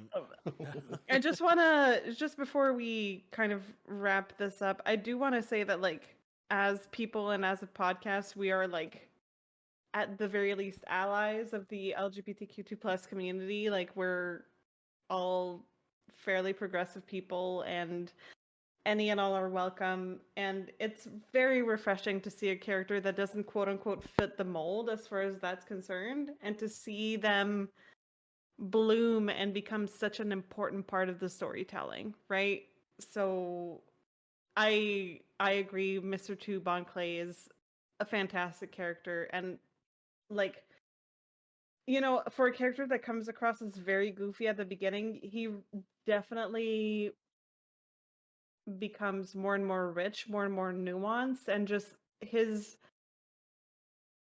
character as a human being just is, I don't know, admirable. Yeah, I have a Like lot. I said, I definitely. have a lot of love for Mr. Two. And what he stands for, yeah. Yeah. Originally, I hated him, but like at the very end, I turned around big time on him. Oh I was yeah. like, How could you shit. not? And I think that's part of it. I think that's part of the plan. I think Oda made us like purposefully was like, I'm gonna take you guys on a journey with this character. He comes off as abrasive and goofy, but Yeah. then you're just He like, was annoying, and he has annoying tendencies. He does. He's outwardly loud about who he is, and Yeah, and like flamboyant and whatever. Yeah. this is a great panel. Thanks for submitting this one, Kevin. Wish you were here with us. We love you. We love you, Kevin. We miss you. Any last words before I move on? Because I do have one more. It might not seem like I do. Go but for it. I do. That's mine. No, Mick. I'll message you, Dylan. Hold on. Yeah. I don't think anyone's gonna be doxxed here or nothing, but Dylan was asking for some clarification on who's who.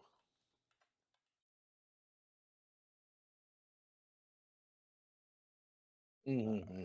There we go. He just wanted to know who was Kevin, who was Joe. Yeah, because he wanted to make sure. Because last time I got yelled at for looking at the. So Yes, this time I I've had it turned off. Time. I mean, we have Yeah. a pretty... No, I've been. Yeah, I feel like our viewers know not to give us spoilers.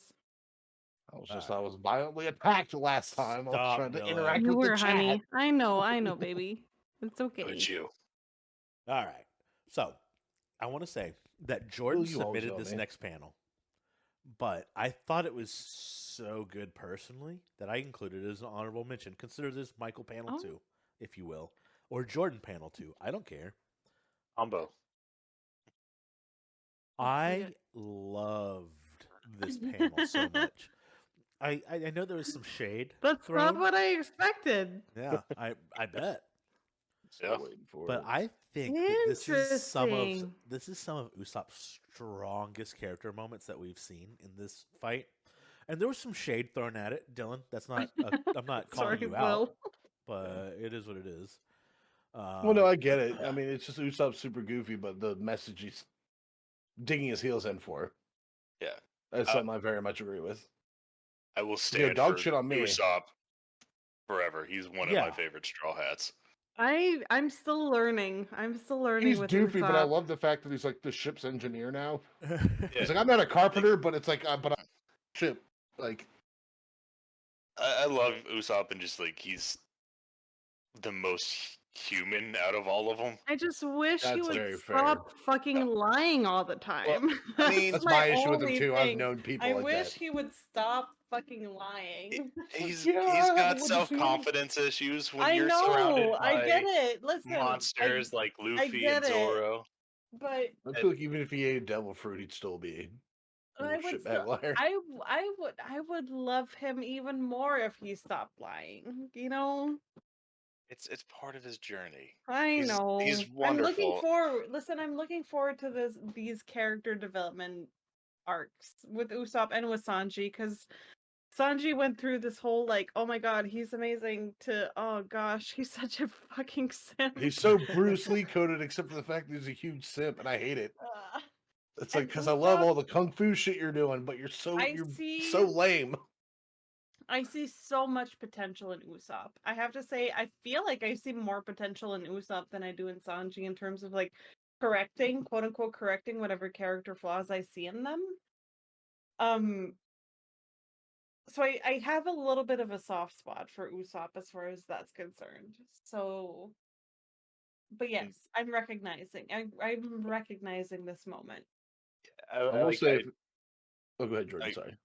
I was gonna say I submitted this one as like one of my alternatives because like one of the things I love about Usopp is like no matter, even though he's like terrified of everything, and you know he's a liar and like tends to exaggerate in all this, but when it comes down to it, when his friend's dream was challenged, he put his body and life on the line. Every bit of his body. His body. He had the Mortal Kombat like oh yeah, when his nose broke. Yeah, like he's just a kid who's Windows turned to dust. on this journey with all these crazy, powerful people, but he's willing to hold his own while I almost feel going like he up feels like against- pressured too. Like he's not doing it because Yeah. he wants to. He's doing it to like save face, which is okay. It's okay to save face. It's okay to be a human in a world of monsters. Yeah. Well, what have you seen it's from a it's like, oh, process. I have to do this to be worthy to be with you guys. Yeah. Yeah. But I will say, like, one thing is like, Usopp's super goofy. He's a pathological liar. But like for me, it's like if it ever came to an issue where it's like you're gonna have ship to ship combat, I would listen to what He killed a ship. Usopp. I would listen to what Usopp has to say because He Usopp's also- he has actually a lot of very heart. tactful. He He has does a have lot a of lot heart. of heart. Yeah. He's And tactfully minded too. Yes. Like- we're not getting into it yet, but whenever we do get into the next episode, he's the one that kind of quote unquote interviews Nico Robin to be a Oh part yeah, of he's the crew. HR. He's the HR, and as someone who works in HR, I was like, man, okay, he knows what he's doing. He's asking the right questions. He actually would be the right person to conduct this interview I out of think everyone so. else. He's the closest one to being a real person, Yeah, as we've said. he is. That's He's- true. And Jordan pointed Until he that- feels this threatened, out. sandbags the interview. He feels the most quote unquote relatable as just a regular human being that doesn't have devil fruit powers. That's just, yeah. He's just a guy with his He's just a gadgets. guy. Yeah. Yeah. Not some freak of nature who fucking takes a nap and gets healed Yeah. from being sawed in half. A rubber And he's like- man, crying He's like reindeer. the second smartest person out of the Straw Hats. Mm-mm. Okay, I don't- wait. That's a great. Who's You bring okay? up a great wait, point. wait. Yeah. Yeah, I don't actually, know. I think you're Let's talk right. about it. Let's talk. No, wait. I don't Who's know. the I don't smartest? know. I don't think Zoro is clearly. It's Nami. No, Zoro's no, the I second don't. I could dumbest. see Nami being number No, two. no, Nami- that's It- no. Yeah. Jordan. No, we might he is. this might be our first He's- fight. Nami's definitely no, number two. Zoro's Chopper's dumb far as and a away brick. number one. No, Chop- he's No, not. Chopper's Oh number my 3. God. He's Yeah, so Chop- gullible. He listens to all Usopp's talk. Chopper's got a lot of like, Chopper's a smarts. genius. Smart guy. Chopper's number one. Yeah. There's not even a contest there. Okay. I was gonna say or Nami's after he number pops one. steroids. Yeah, What I do was like, we? So Nami's I would one, agree Usopp's with Nami 2. being number one. What? I Oh, don't know wait, about... Dylan, are you saying if we're not talking about Chopper? no, Nami's number 1, Usopp's number Yeah. 2. You think and- they are both smarter than Chopper? Yeah, and the Chopper's number 3. Because Chopper's definitely Chopper smart, falls. He's smart, but But- he's I would so put- naive. I- He falls genius. for I would all put- Usopp's That's paths. wisdom. No, you're confusing wisdom I and would intelligence, put. Dylan. I would put Nami first. Chopper second. I and would then put Chopper for number one. me, really? Yeah, he has book smarts. He I is mean, the Usopp smartest. invented the weather baton stuff. Yeah. He, No, I'm not agree, denying it was Usopp party being tricks, smart, but- but we need to talk about Okay, why Zoro so- isn't smart because I hold on. feel like he's pretty smart. Zoro's as dumb as a Everybody on brick the as ship. Luffy is. He is. No, he's not. He is. Those are the reason they're Insta bros. Yeah. Static between those ears. Luffy's Okay, oh, Luffy's fight. hands down the dumbest. I feel like my bias is showing. It's absolutely. I think you can't. Yeah, be we're part not of this talking about conversation because of Who your want the bias. most. We're talking about Well, Let me Okay, collect He's like myself. second strongest, but I would second like to dumbest suggest also. that we do He have has a a new lot member, more. Okay, wait. He does have a lot more emotional. we haven't seen intelligence. anything from the Yes. new member though. but He she is an has archaeologist, more- which is inherently. Okay, smart. yeah. Well, Nico Hmm. Robin, she's gonna grow in her Useless own time. degree. Okay.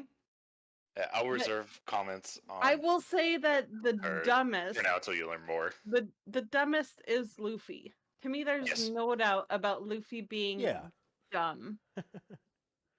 As but- a rock. Okay. You know Rubber what? band. I think I agree Yeah. with Zoro being the second dumbest. But Yeah. there's They can't bother I unless feel it's like a it's fighter drinking. I will say there's a significant jump because to me there's Sanji some... is the third dumbest. I'm sorry. Cookie? Yeah, he's No, he's Oh like, yeah, for sure. For Sanji's sure. like right in the middle of everybody. He's not dumb. But Yeah, he's he not separates smart. the He's idiots kinda- from the geniuses. How is he smarter than Zoro? He knows how to I feel- cook. He knows how to Yeah, fight. I mean, he knows what Zoro knows. Yeah. Just He He's not came Also, up the with, like, emotional maturity of Zoro makes him seem smarter, but Sanji Yeah. is a But little smarter. to me, He's there's just a some- cocksure little shit. There's a lot of weight in emotional intelligence that I think Sanji doesn't have. I feel like Sanji has a lot of feel like that emotional- until a woman gets involved. yeah. Well, I think when he's- Sanji's gonna more understand like social scenarios. Yeah. And stuff like that. How it works in like economies. No, I'm I think willing Zoro's to. borderline autistic, which isn't. Well, Zoro's always Zoro Mick can't Foley tell right there. directions to save his Sanji life. is a good strategist. His Mr. Prince moment shows that. Okay. That's not something Zolo would ever do. Zolo is a brute force. You bring okay. And then here Zolo comes is pretty much just a battering here ram, comes and then Schmeat with the bullshit. Okay, yes, Zoro's jock smart. That's okay. Yeah, Zoro's jock smart. Yeah, he can. If he was on a Sanji's football second team, he could tell smartest. you about the blocking schemes and fucking all the shit that needs to happen. But I think what do you know do what? against I a think four-man rush? I have 3 swords. I'm confusing or like convoluting smartness with maturity because to me Yes, I Zoro is think one you of are. the more mature straw Put in the hats. way of who's going to Oh, be yeah, the I party can buy that. spokesman. Also, fuck off, That's the way I'm Kevin. gonna look Nami at is easily smarter than Sanji. Yeah. Yeah, I think Nami's the smartest. All So, her navigation listen. knowledge and whatnot. Let's go ahead and just do Nami our is top very 3. smart. Let's Yeah, go our top anyway. 3 in order. I'll start. I'm going to say number 1, Chopper. I don't think that there's a real question. No. Oh, Kevin, stop. Okay, so Chopper number 1. Nami number 2. And then, of course, I think I would give Usopp the 3rd, just because he is multifaceted. He can do a lot of things good, and he did make the climate baton. And then Sanji, and then the bottom is Zoro and Luffy. The rest of them are very comparable. Yeah, I think Usopp's smarter than Sanji. Yeah. You know what? I Definitely. think I would agree. I think I would agree with that rating. Yeah, Michael. Yeah, I think I would agree. I got some different. I mean, it's all within the same gray area, but like me, it's Nami's definitely number 1. Usopp's number 2. Chopper's number 3. Because the thing is, Usopp. Sorry. No, because Usopp No, can just not what you said. Not what you said, Dylan. Wait, I'm just seeing what Joe said. She's in reacting chat. to chat. No, there's no way Luffy is smarter than Zoro. There's no way. There's no fucking way. Yeah, I agree with that too. Yeah. Luffy, he's a lot of things. Luffy is great in his own right. He's a fantastic captain. He's devoted. He's loyal. It's weird he's the leader, but like the reason he's the leader is because he's bullheaded. But he is so much not heart. a smart Oh man. yeah, it's all He's he's not a all smart heart. Man. He's stupid. He's all heart, no brains. Yeah, because Nami obviously number 1. I would say Usopp's over Chopper because Usopp. There's been a couple times where he's just observed scenarios and picked up what's going on, whereas Chopper, the way he has to do it is like, I need to find a weakness. I got him. What's like Usopp's like, no, I just observed and kind of like figured it out. I had to sit there and make a whole ordeal out of it and probably cry about it. Step away real quick to get a drink, but I'm still listening. But it sounds like we're all within the ballpark. But Jordan, what's your smart list? I'm with Dylan. It's for me. It's Nami, Usopp, Chopper, Sanji, Zoro, Luffy. Yeah, because for me, it's like with Chopper, it's like now that's his tactical awareness is based on a power, whereas Usopp just has that. And his naivety like kind of holds him back a little bit. Like, yes, he's very like when it comes to medicine and stuff, he's very skilled and all that. But I do hate. I feel like Usopp's a little more rounded than Chopper is. I guess it like the top 3 are very close, I'd say. Yeah. And then there's a bit of a gap, and then there's Sanji, and then Zoro, and then Luffy. Yeah, I would say Sanji, Zoro, Luffy is the bottom tier. But they're also the most. But then powerful. again, it's yeah. The strong will always lead the weak. Yeah, they're the strong ones who go and kick all the ass, and then the other 3 deal with the fallout. Yeah. Oh, hold on. Get them to where they need to go to kick ass. I just want to point out, we'll put the Going Merry above Luffy. I mean, the ship I wouldn't say no. I mean, I get it. I think Kevin heavily disagrees with some more things. He's crazy. I think he's a Sanji fanboy, actually, if I remember correctly. I love Sanji. It's just all this cringy shit. Yeah, it's so like, Sanji, and we're gonna get into it in the tier lists, but I want to love Sanji so much. I want to. Mick, I'll agree with that, but he's still really fucking stupid. This is a fun little thought experiment. Yeah. But I think it's time for some motherfucking tier list. Oh, sorry. Some motherfucking tier list. Let's go, do me baby. first. Give me one Give sec. me just a second. I'm going to put us on BRB. Or no, I'm going to put us here. And then I'm going to pull this up, make sure that the first one is first. Okay. All right. Here we go. And then, boom. Wait for Dylan to get back. But Jordan, you are our first presenter. Ooh, interesting. Interesting. Don't start. Let's not start until Dylan gets back. But I really think the intelligence tier list was a lot of fun. That was an improv. Yeah, that was great. Yeah. I like seeing Ace up there. I love Ace. Yeah, I see a lot that we're in line with, but again, okay, yes. Kevin is Zoro hater, Sanji praiser, which is, I think, the opposite of pretty much everyone on the podcast. This is the opposite of me. I think For Dylan. Sure. Oh, thank you, Joe. In the 4Kids dub, Ace's name was changed to Trace for some reason. Why? I can't help but wonder if it has some weird stuff. I can't help but wonder if it has something to do with gambling and like Aces. Isn't that the version where Sanji has a lollipop in his mouth instead of a cigarette? Yeah. Had the best theme song though.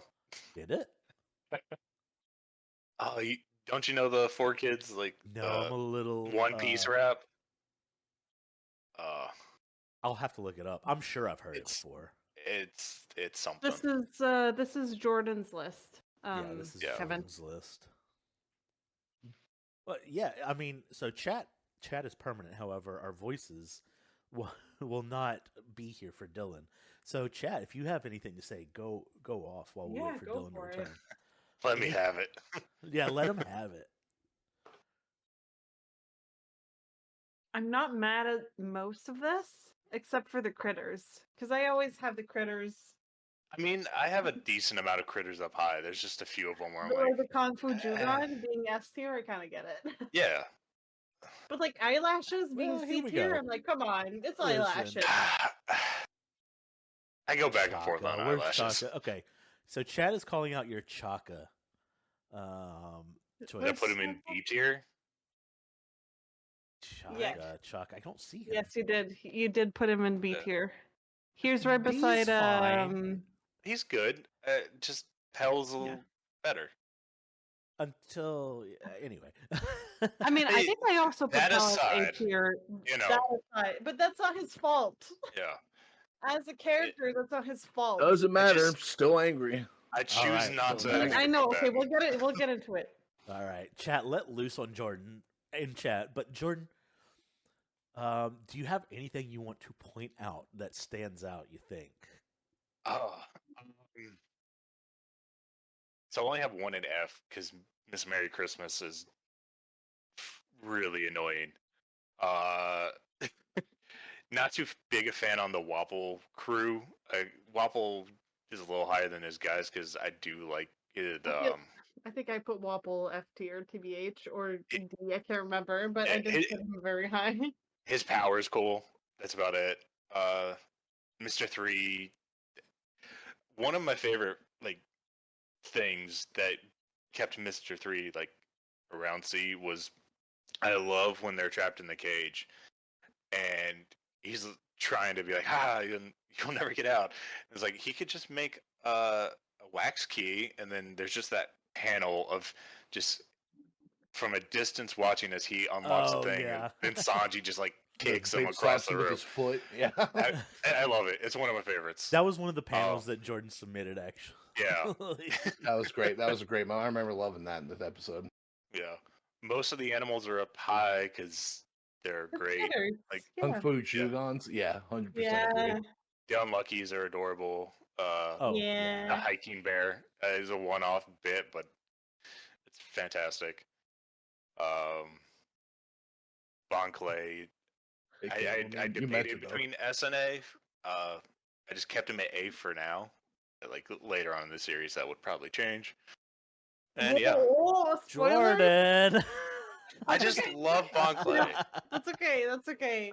I figured it wasn't the last time we were gonna see him. Oh yeah, easily. Yeah. Bon Clay's got to show up again after what they did with him. Okay. I feel like that wouldn't be. It's I know. I feel like that one's pretty innocuous. Yeah, I think so. I don't care. He's my favorite. Shut up. I'm curious about Laboon being A tier. Oh, he's so sweet. He's a sweet little whale. I love him, but also he's a big whale that misses his friends, and they make that whole promise like there when they first reach the Grand Line of like we're gonna come back around to you, and it just we're gonna die like your other friends did. Oh no! It's really panning on his face was one of my favorite moments. That is wonderful too. That's me trying to do a drawing game in Jackbox. Yeah, I really hope it doesn't wash off at some point. I was a cool guy. I want to point out something real quick just to address chat. Mick Foley, aka Joe, says with how the podcast went, I'm surprised Mr. 3 isn't lower. This is Jordan's list. Jordan in the top left. Jordan is not beholden to our opinions here. He's not on the podcast. I play by my own rules. Yeah, he plays by his own rules.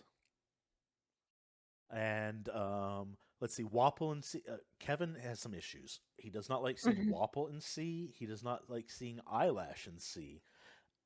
I do not remember my own be angry. That's all I can say. Oh, Dylan's tier list is gonna freak people out.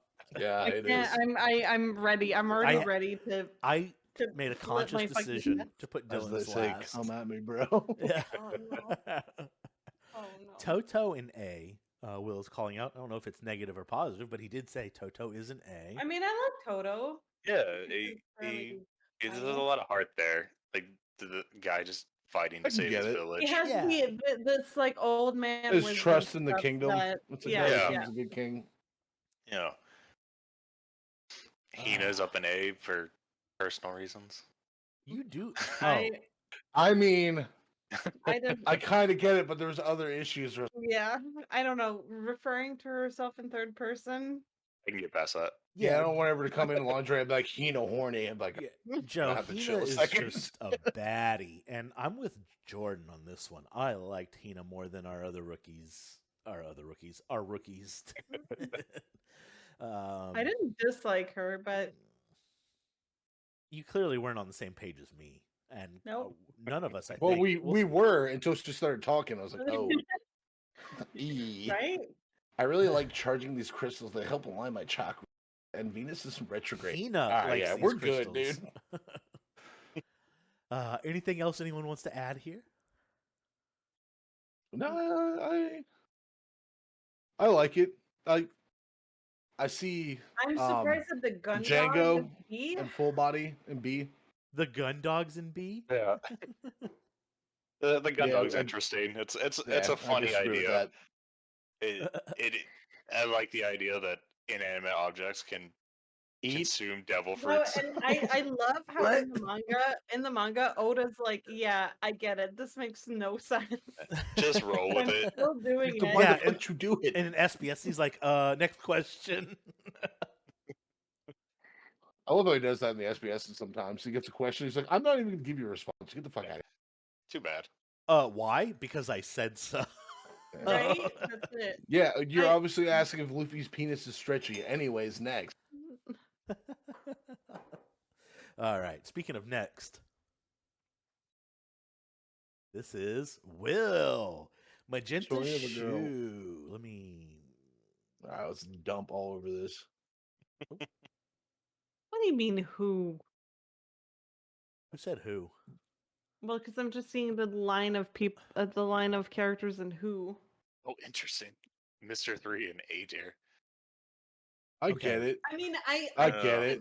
His powers are interesting, but yeah. Please, Will, so was the Who just a below F tier, or did you not remember? That's how I did my. Koza. That's how I did my Who. Yeah. So for me, Who was Who should have been don't renamed remember who they Y are. for me? Okay, yeah, because for me, I don't think I put anyone who.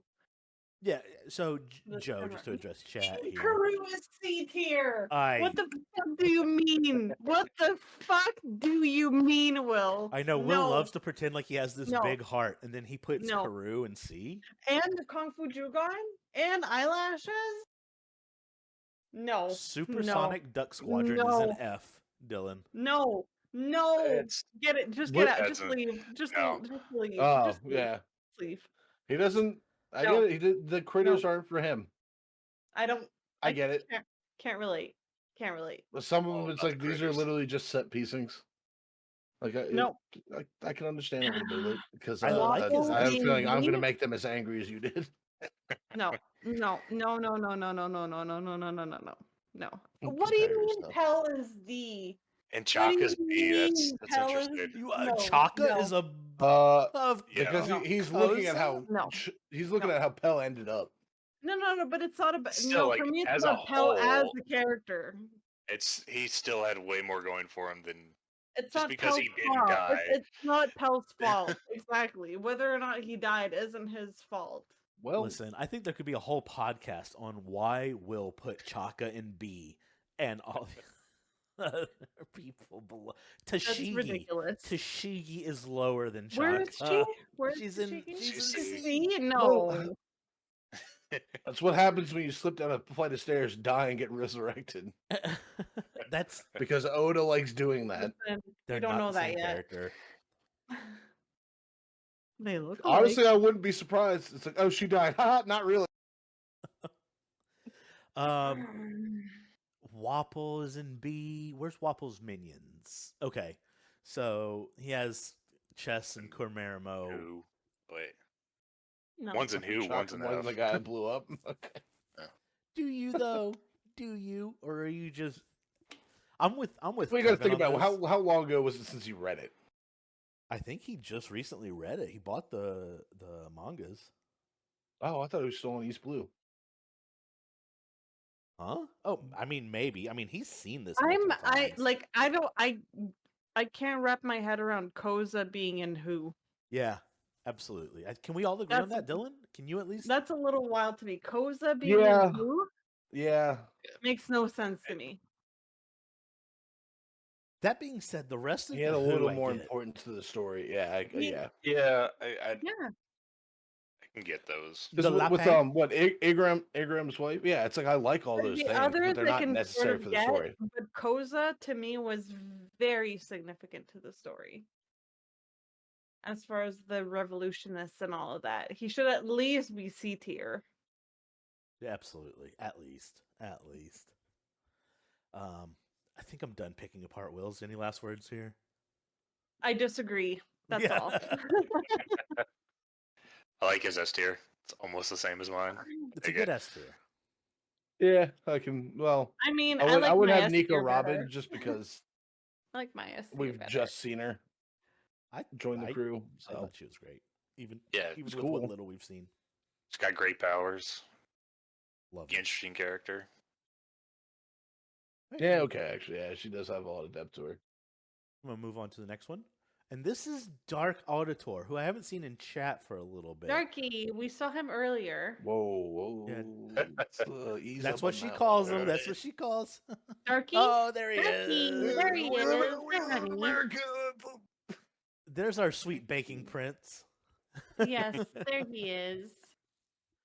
All right, let's. Okay, I fundamentally disagree with the Karu placement, but that's okay. I don't love Eyelash being an F, but I think we've seen it before. I get it. Dory Brogy, that feels fine in C. The S tier's good. Again, it kind of echoes Will's plus Laboon. Yeah. Actually, I don't remember. Do we remember where Laboon was with Will?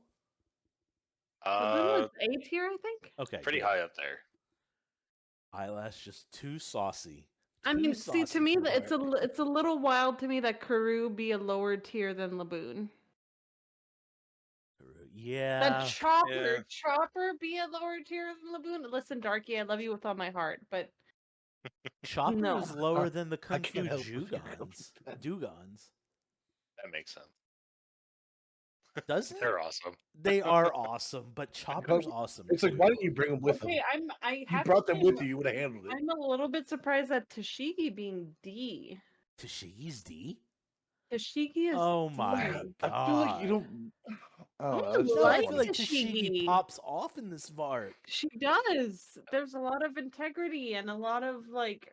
I'm a little bit surprised at Tashigi being D tier. I thought Tashigi was close to Smoker. I just am big. No, fan you of spelled both it of right. them. I mean, I don't have a ton of hate to spread on this one. This one feels, except Not for a the whole lot points of that hate, we've. but some notable disagreements. I would That's what put I'll Too say. abrasive as like the last one. I would also put Zoro and Nami ahead of Mr. 2. Easy. That'd be an easy. At least for on me. par. Yeah. Where is Smoker? Smoker is Smoker's B tier. B Okay. tier. Yeah. Yeah, right there with Mr. 3, you know? same character, pretty much. I have thoughts. I'm not like mad, but I'm also not You're just disappointed. super happy. I'm not mad. I'm just disappointed, Darky. We thought you were a real one. I mean, I do like the wax fruit powers. I get it. That was also That's kind of the yeah. point where Zella was like, "Oh, I can't defeat this. Yeah. I can't cut through steel." Okay, so I just saw something. The Lapine. I'm pronouncing it in V's language. Yes, I'm very happy with you. In B. So, the Lapine, who served a small but relatively important role, in Drum is Island? above. Yeah. Tashigi is above. Hell. Hell. The rest actually kind of makes sense, but I mean, it's still weird. What's the bull guy's name again? I'm just getting ready to get yelled at. Yeah, he's above Dalton. Dalton. Yeah, above Dalton. Listen, Dark, you're tacky, and I hate you. I'm joking. That's wow. Wait, that's not true. Please love us. Listen to the podcast. Yeah. Other than that, I don't have a ton of issues here. Anyone want to poke any more? I think I'm good. I've said my piece. It's fine. I okay, I guess. Looking at this, I feel like you're gonna see mine and kind of get a lot of it. Like I feel like we have some similarities. Dylan's no, not even close. Hey, let's go, Dark. Let's go. Wow, okay, Darky, fucking take it. I thought we were friends, Darky. What's so you keep calling him Darky? Doesn't have that connotation. I can't help but need I'm gonna mute the podcast unless Dylan go ahead and move on to the next one. Let's go. All right, Kevin. Wish you were on comms. This is a big A, which is so classic for Kevin. Kevin just has like giant hearts in his eyes for anything and everything One Piece. I can appreciate that. He would be challenged to say a negative word. Not true. Not entirely true. But... Why is Mr. 7 in C tier? Yeah, that's a great question, V. Let's see if we can hear from the man himself. Also, like, Kevin, if you rejoin, you're more than welcome to pop in. Miss Father's Day and Mr. 7 were low-key useless characters. Yeah, they're pretty much the same. Why one is higher than the other. Notice there's not a single person in F tier. Again, hearts in his eyes. Sparkles. Fair enough. His only comment is, "I'm right." Get it? Crocodile in A. Oh, Smoker is low. Smoker being C. Miss Golden Week and Terracotta are both S tier, above Crocodile, above Miss All-Star. Terracotta? I'm interested to hear why Dory and Brogy are as far apart. Like why you put one above the other. I know he really hates one. That's what I'm interested in because he was supposed to die and he didn't. I'm getting here. Look. No, Kevin doesn't care about that. Okay. Kureha and S tier. Like that's That's not good where I writing put in them, this but that I get it. I loved Correa so much. I think I might have. She's a great. I think I put her in A tier or something. I can't remember, but Listen, Miss Golden Week I in get it. S is That was a is fun way to get nuts. information. That's one of the she most was unhinged things interesting, I've but seen. she didn't do that Her- much. very Yeah, interesting. I would admit that because it wasn't a devil fruit power. Uh-uh. No, was exactly. just We talked some about magic. that. And that's the most Yeah. interesting thing about her. Case closed. I get it being an S tier because I look at it being an S tier. It's like I want to see more of that. Yeah, but That's also something I would like to see we a know lot more of. so little about her. Cobra and What? S is equally crazy. Maybe not. I mean, Cobra to He's me a great is still king. he's a higher ranking he's character, cool. but he's not. He's a great king, but amazing. he's still Not like, mad oh, at you want to that. see my daughter naked? She's just over this wall. You know, okay, you know what, Darky?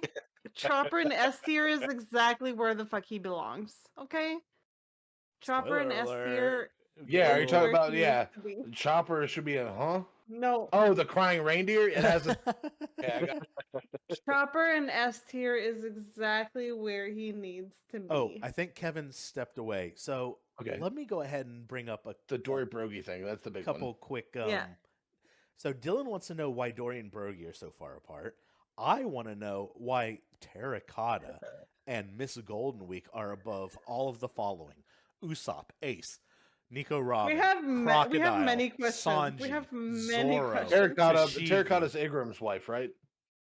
Yes. Yeah. Okay. And, I and you very know much she was question in that. for all of a quarter of that one chapter. Zorro, Laboon, Pell, Unbelievable. Koza. Unbelievable. Moker. Schmiedhammer is answering Joe, I think. He said, why is Chess an A? Chess character design and I mean, introduction? that was cool when he just like popped up out of the Joe Terracotta standing also there in makes the me middle of think the of water. System of a Down. I guess, but is that enough to? Not for me personally. So but I I mean, thought Dylan's list would be an outrageous one, but this is kind of This really is crazy. You say that now. Once we get to mine, you're gonna be like, Dylan, just- you're a fucking idiot. I just want to point Everyone's out an F. that Schmidt called out Will for being a hot takes merchant. This is a hot takes fucking smorgasbord here. Like, Yeah.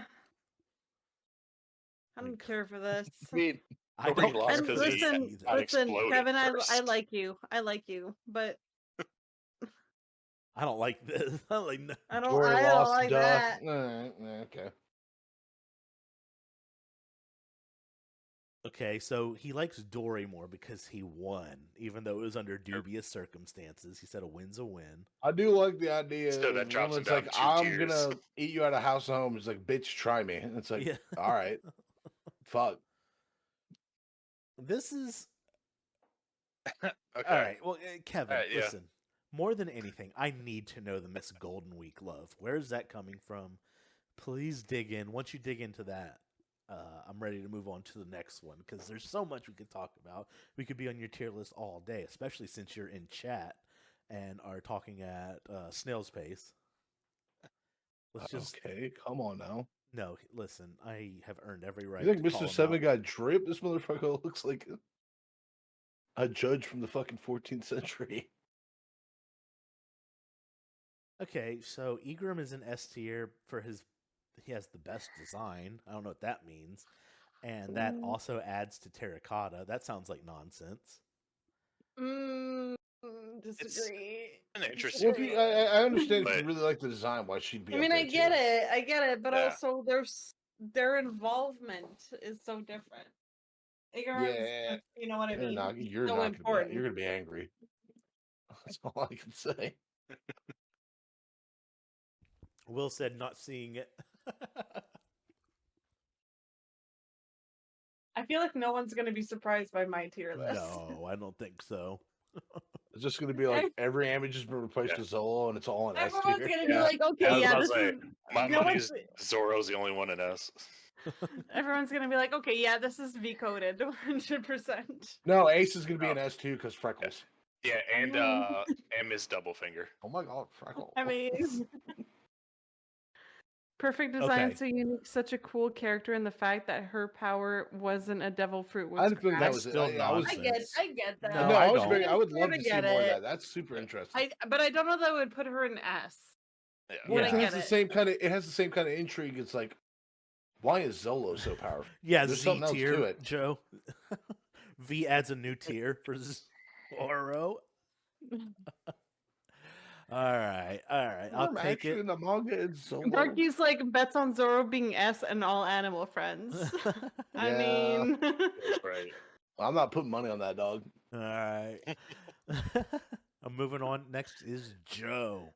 Joe, aka Mick Foley. We got every Straw Hat except for Chopper and Usopp. Don't love seeing Chopper being excluded. I also don't love Chopper and Peru to me being A. I don't know. I mean, this is more reasonable than, say, Kevin's. Yes. Yeah. I can back up some of this stuff, sure.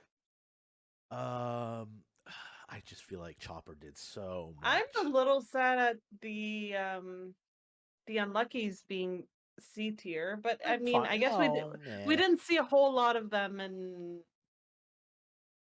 I don't know. Joe was the one who was like, add banana gators. Why should I add them, Joe? So I can put them in C tier. Like, yeah, the banana gators were mid. They were very mid. I like listen, and I'm a lover of the critters, but the banana gators. Right, Joe. You do have to keep some Straw Hats out of S, and it's Sanji. It's Sanji and Usopp that you keep out of S tier, not Chopper. Agreed. Sanji and Zoro. No, what? Wait. This was such an incredible Zoro arc. I'm sorry, it was. It was a fantastic Zoro arc. Wait a minute. Listen, I have not 3 to reveal swords. my hand. I want dental trauma. Listen, we do need a Z tier for Zoro. Okay, we need one. Yeah, because that's the lowest it can get. That's where it's over S. Shut your fucking mouth. You not know how the alphabet works?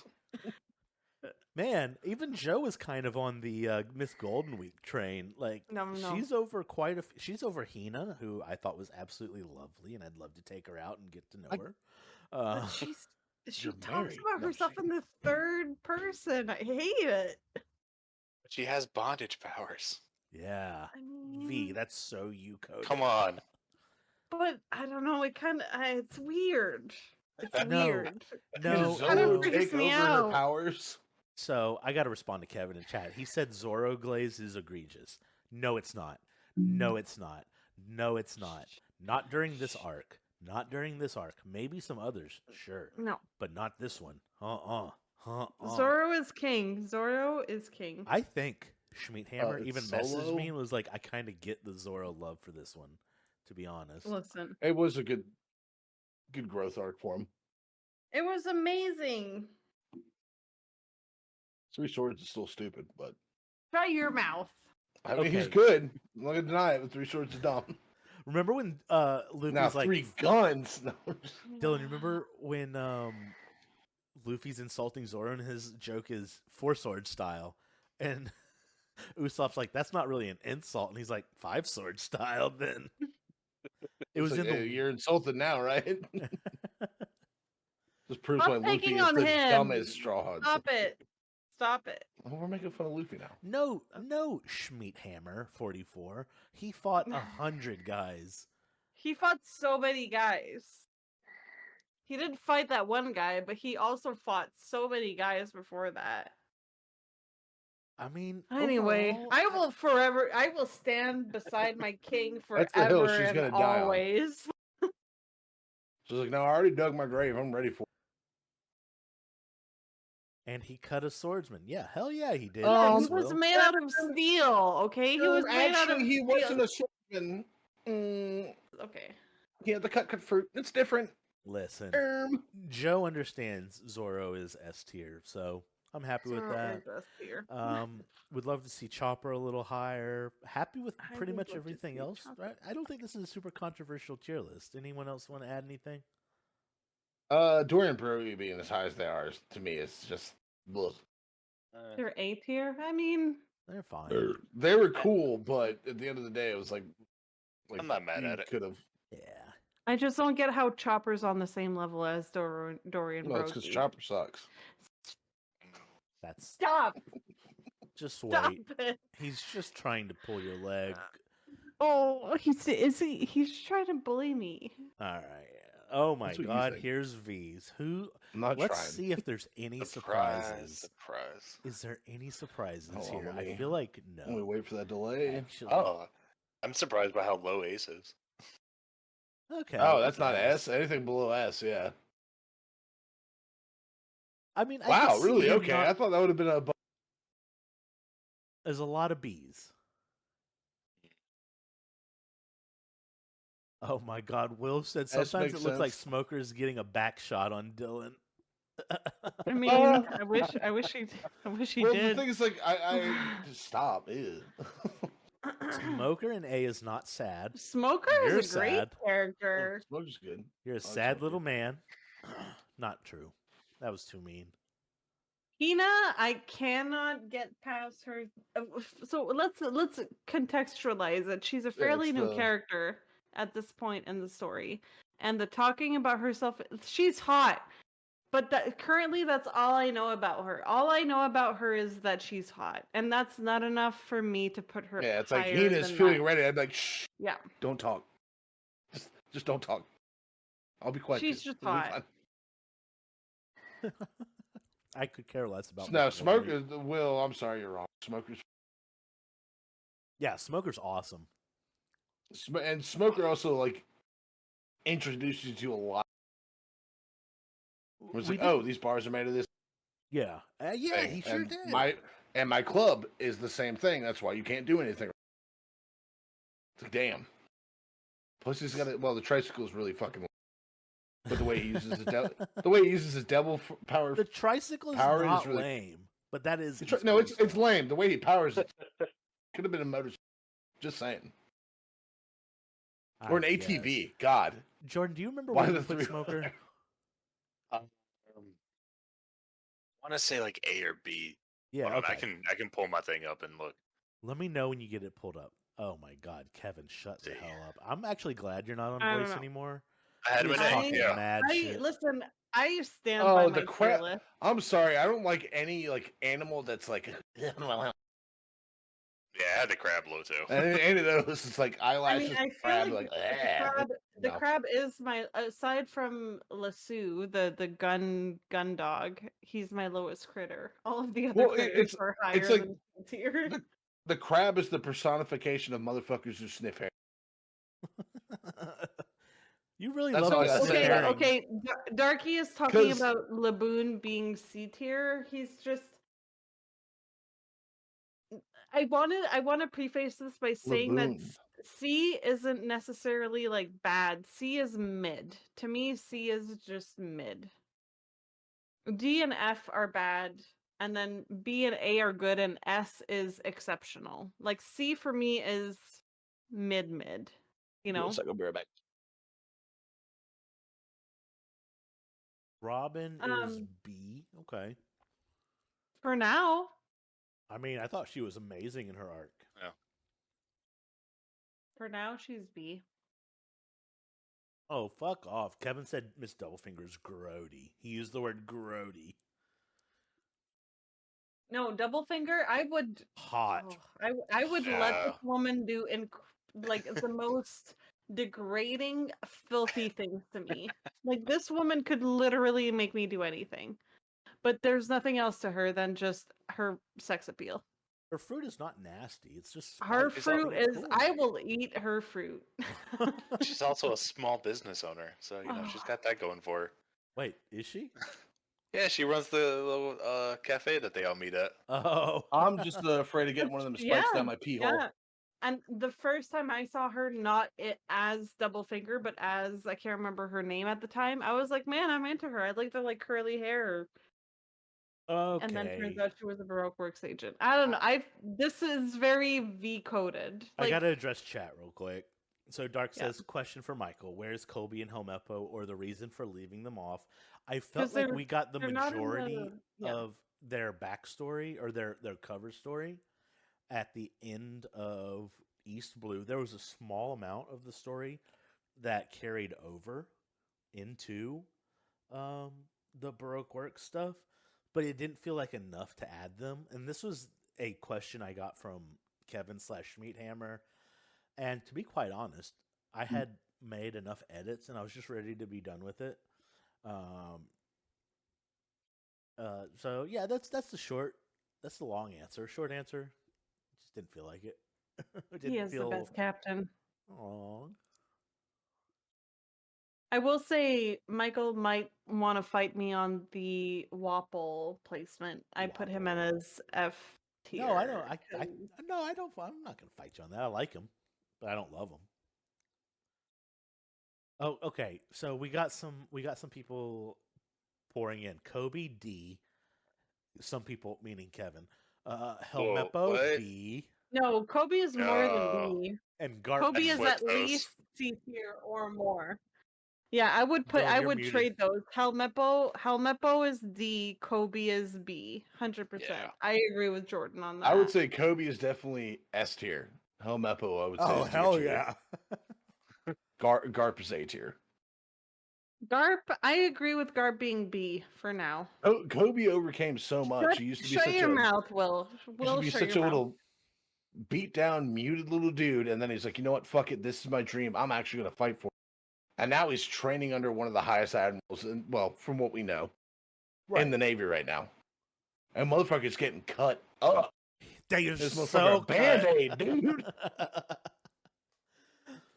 But overall, Crazy thing about think about washing laundry is you get washboard abs. This I'm sure this isn't surprising to any of you as being my tier list. We got the squadron up in A. We got our boys, Karoo and Zoro and Chopper, Vivian, Crocodile as S tier. Because to me, S is like exceptional.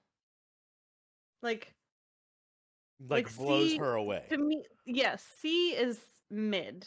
D and F is bad. B and A is still good. S is above and beyond, right? I want you guys to understand where my scale is coming from. Allow me to ask V a challenging question. Go for it. Ace is badass. Rank your S tier, 1 through 5. Ooh.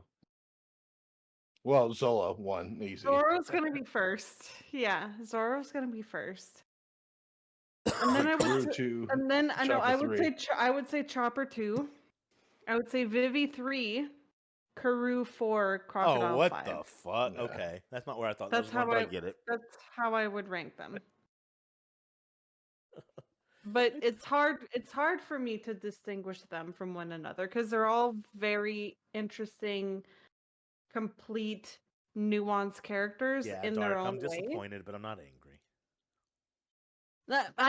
He's still in fucking S tier, okay? What else? Yeah, but he's in the last place in S tier. He might as well be F. No, that's not true. He's the F of the S tier. No. Listen, Crocodile is the best villain we have seen so far, and I love him for everything that he is, but he is still a despicable human being. That's a good point. I don't know, like, I'm struggling to decide who I like better.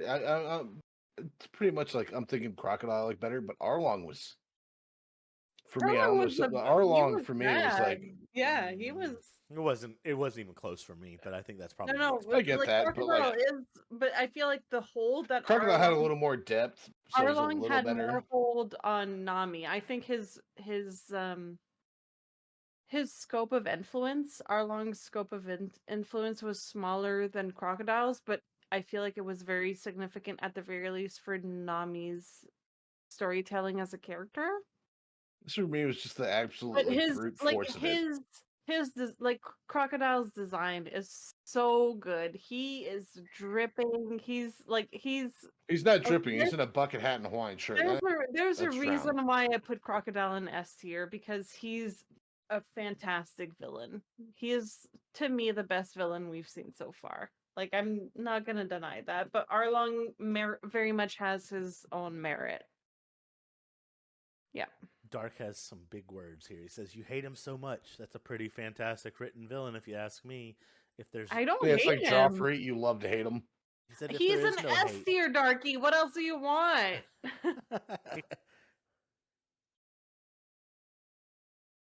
And then Kevin said, I moved Tashigi up since last time, but I want to point out I didn't see her pick up not one sword, which is fair.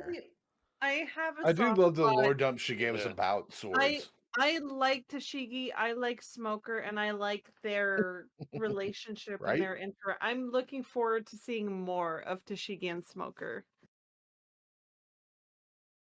All right. Anyway, well, this is a very reasonable list, I think, overall. We had our bones to pick, but this is me. Welcome to Michael's list. Let's see what you guys have to say. I think it's a very reasonable, very normal list. I don't think you'll be able to find much wrong with it. Okay, Michael. Wait for the delay. Toto hate. Will is here for the Toto hate. Toto being D.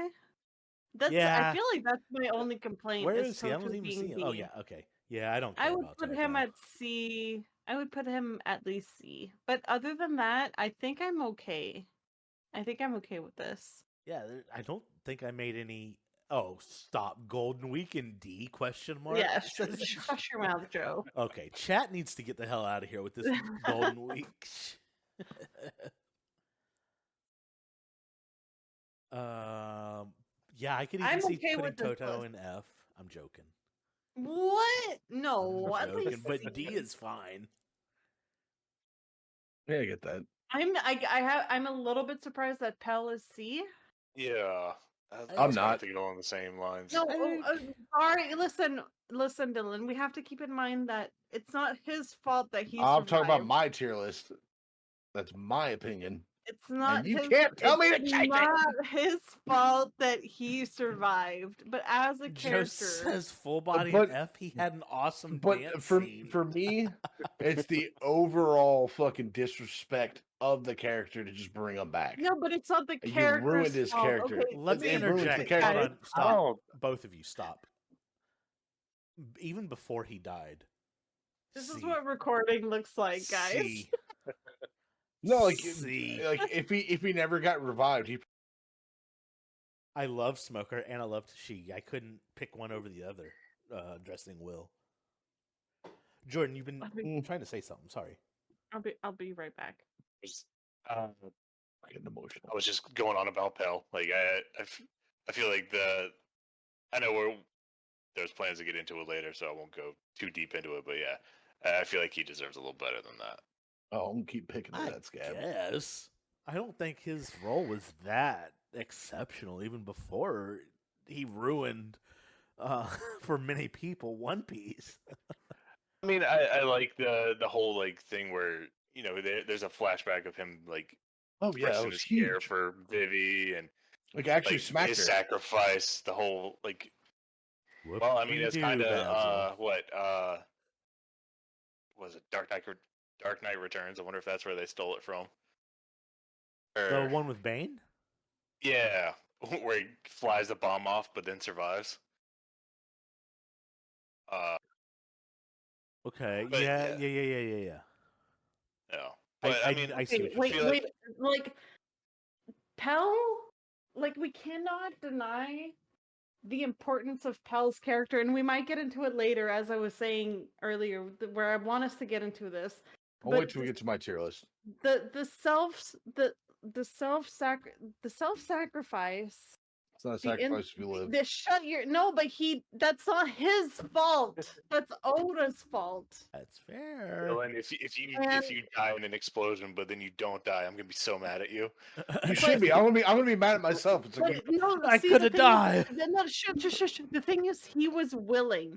He was willing to sacrifice himself for Vivi, and he didn't fucking think twice. Bro, we saw him get reduced to fucking atoms. Well, that's not his fault, Dylan. That's Oda's fault. We have to look at the whole picture.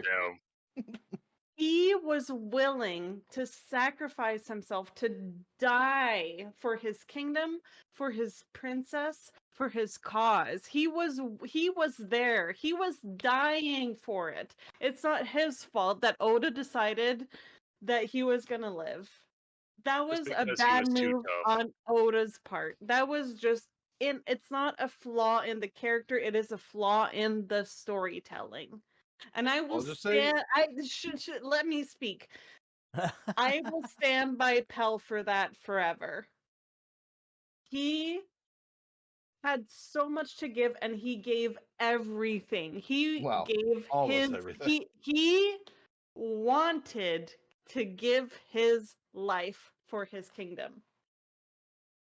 That's all. You know what? That's all that fucking matters. He wanted to give everything he had for his kingdom and his princess. And I'm done. Yeah, I don't think there's a whole lot more exciting about my tier list. I'm a very middle of the road. Sorry. No, you're fine. You're fine. I get a little. No, I get it. I do get it. But like the way I look at my tier list is the storytelling. I think it's important for us to distinguish the flaws in the characters and the flaws in the storytelling, because they are two different things as far as I'm concerned. All right. Anyway, let's get to the I don't even know if I should let this come up on screen. There's so much to talk about here. All right. Come on, right? If I may, hold on. Let me get the first words on your tier list, Dylan. Zoro is S tier. All the shit talking he does. Oh, I can't deny it. I still think some of the shit's doofy and dumb as shit, but okay, it is what it is. I'm okay with the S tier. I'm going tier by tier. What you got? Okay, Chopper Mr. being One B seems a little high. Okay. Chopper being B annoys me, but does not surprise. I feel like I actually expected Chopper to be lower than that for Dylan, but honestly, I'm okay with him being B. This is way less abrasive than I thought it was going to be. Are you kidding? Laboon is an F. I mean, I'm not saying I agree with it. I'm just saying you could have cut out I Laboon. thought it would be. You could have cut Laboon out of it, and no one would have cared. Crocus is an F. Yeah, because it's part of the Laboon thing. You cut that out, people wouldn't be like, meh. No, but he's so caring. Yeah, he is, but what's the point? Besides, you got a long post. I think Dylan is on Miss Golden Week team. Oh. Just because, like I said before, her power was really fucking interesting because devil. She's just a really good artist. He also doesn't hate Chopper. No, I didn't even say it in the podcast. Chopper being B, I'm okay with. I put him higher, but coming from Dylan, I hate that he's a crybaby little bitch, but he's useful. Yeah. Also, he's consistent in his emotions. So it's just Dark, afraid shut to the fuck up. admit he has emotions. Shut up, Dark. Other no. than rage. Dark said Dylan secretly loves Chopper. Confirmed. Actually, when I first saw it, I was like, Cobra and D. I'll explain that. Cobra and D. On his daughter? Cobra and D. Yeah, the fact is like, oh, you guys want to see naked women? Well, my daughter's this one. She's got great tits. And it's like, what the fuck? Warpool and F, and all this I get F it. because I'm there with you. It's like fucking one pace and boring as shit. I think there are two things that bother me in F. Pell bothers me in F, and Pell's an F because the unluckies bother me in F. Well, the unlucky again, it's like it's not really necessary. You could have put them in C. No, I put them in F for a reason. They're cute. They're the assassins who send messages. Yeah, but it's like the key word here is them being cute. You could have cut them out and it would have. No, thank you, chat. No, Egram and F. The F is going to make sense. The F is there for a reason. Igaram being F is also surprising because he's a pretty significant character. Yeah. No, I'm pissed off about Igaram because Igaram died and then came back No, and then wait. didn't do fucking shit. Let him. Because Okay. when he first came back, it was like, oh, holy shit. You know, maybe he's going to turn some shit around. Yeah, okay. But then didn't do a fucking thing. A waste of goddamn time. No, that's not true. He stood in. He for do Vivi. shit. No, I he guess stood in for Vivi anyone when could she have was done that. doing No, her- I'm talking about the revolutionary. No. Okay, no. No. This time I can put my foot down. He came back when the rebellion. He came back when the rebellion was having like in full swing, and he didn't do shit for the whole of the fighting. Okay, but what would okay, he have done? I just want to say that Igaram was there as Vivi's stand-in when she went to the shore. Anyone else could have fucking done that. She has handmaidens. No, but Igaram's presence was a lot more significant because he was there with her during the whole journey ahead of that.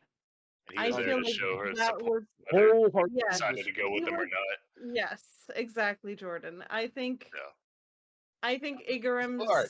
treatment Well- in F tier is unfair. I get A what lot- you're saying, but A lot of my F tier, I'll put it this way, because like we've talked about it before. Like we watched some Wendigoon. Wendigoon says the best thing you can do for a character is give them a good death. right. Well, Oda And he has decided done that that several times. And Oda decided that we weren't gonna And then- give characters good deaths. Okay, And then he that's pulled the just rug way out it from is. underneath them. I But feel that's like not a it's flaw in some the of this. character. This isn't That's me a so much flaw in taking your jabs at. writing. That's the writing. It's not the character. No. This is me criticizing the storytelling. It's like this is bad storytelling. Bad idea. Yeah. Wasn't necessary. Pell should have let him stay dead. Dorian Broggie should have let him stay dead. Igaram also should have let him stay dead. Yeah, as far as should have let him I'm stay dead. Although I will push back on that one because Igaram admit was I killed get by Igaram. Robin, Yeah. who wasn't Yes, actually and trying, that- wasn't you know, working that for makes Crocodile. sense. Yeah, Because I will admit the whole conspiracy theory about me 'Cause- for Robin, we were talking Yeah. about that was, oh, well, we wouldn't let her be part of the Straw Hats if she had killed Igaram, but she actually didn't kill yeah, him. because the whole time you're like, oh, maybe, and I was like, no, they killed Igaram. I was Yeah. like, there's no way they'll kill Igaram, and it's like, Can I say something about Igaram? oh, she pulled a punch. Oh, Yeah, go for it. wait. Was that Did Kevin? I hear something? Yeah, it's Kevin. Can What's up? you hear me? Yes, again. Kevin! Okay, can I say Welcome something? back. Hey, I don't know how much time I have. Let me just say this real quick. I might go out any second now. I just want to say about Igaram and the whole fake out death. All we see is a ship in the distance explode. That's true. I don't need to explain how real life people can survive explosions if they duck that. Also, Igaram disguised himself as Vivi to place himself in case she was attacked. He was ready to be attacked. Yeah. As a military man, he's ready to be attacked.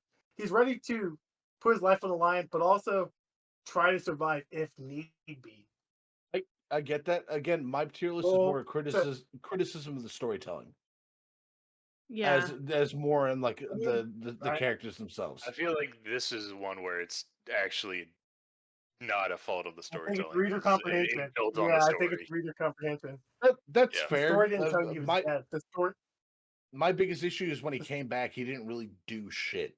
Well, I feel like at he that did. point in the I story, I if you understand were what to you're try saying, and but I Sometimes feel you don't like do he did. shit.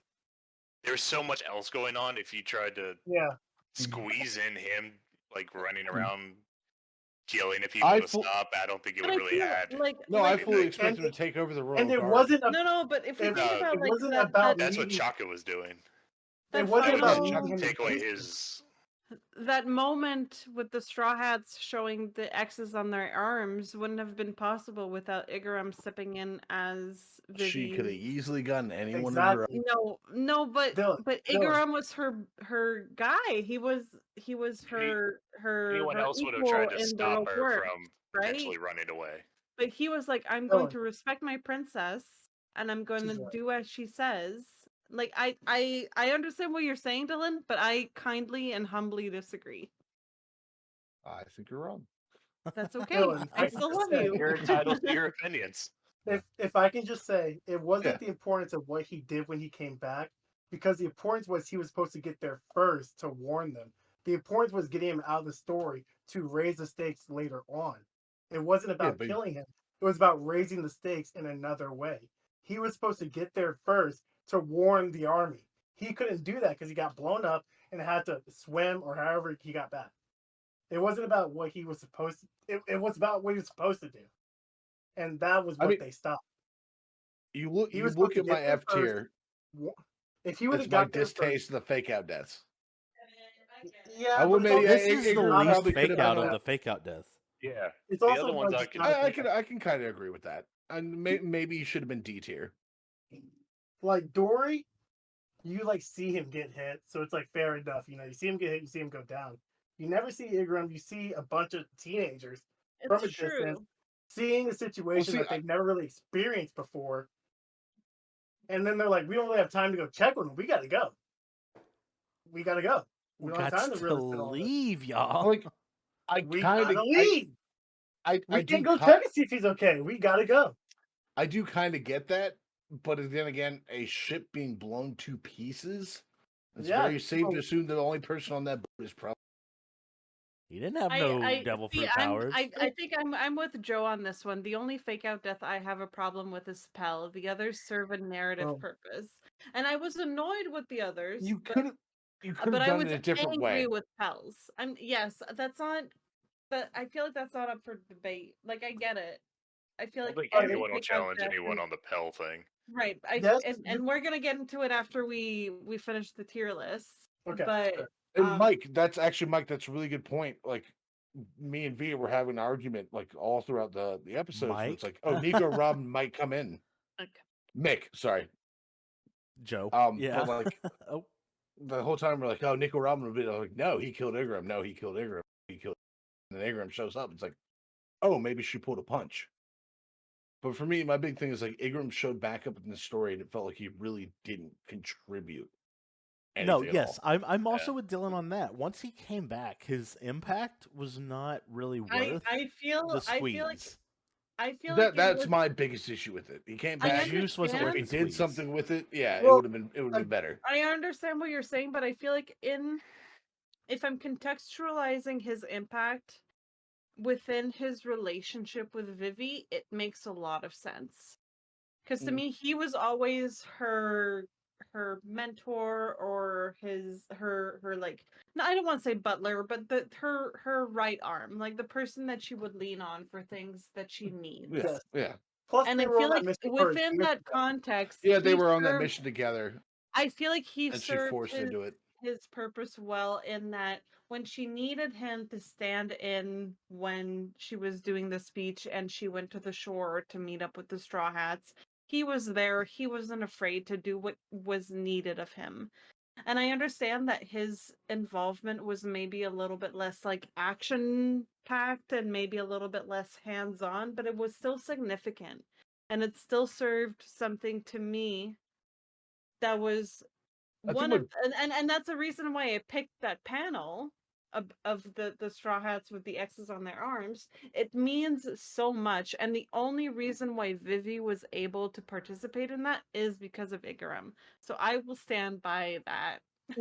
I disagree. I think she could have like she's a princess and queen. It wouldn't have meant the same thing. It would have meant the same, but she could have easily gotten someone to. It's okay. We can agree to disagree. I think we should wait till the Pell. Yeah. I think we should just wait for Pell. All right. Well, no, Pell. Because I'm sorry, you cannot. It's coming up. I have more thoughts that will continue with Pell. My issue with Pell is you gave Pell such a. You know what? Before you go on, Dylan, let's wait for it. Wait, Dylan. Yeah. I think it's about that time though.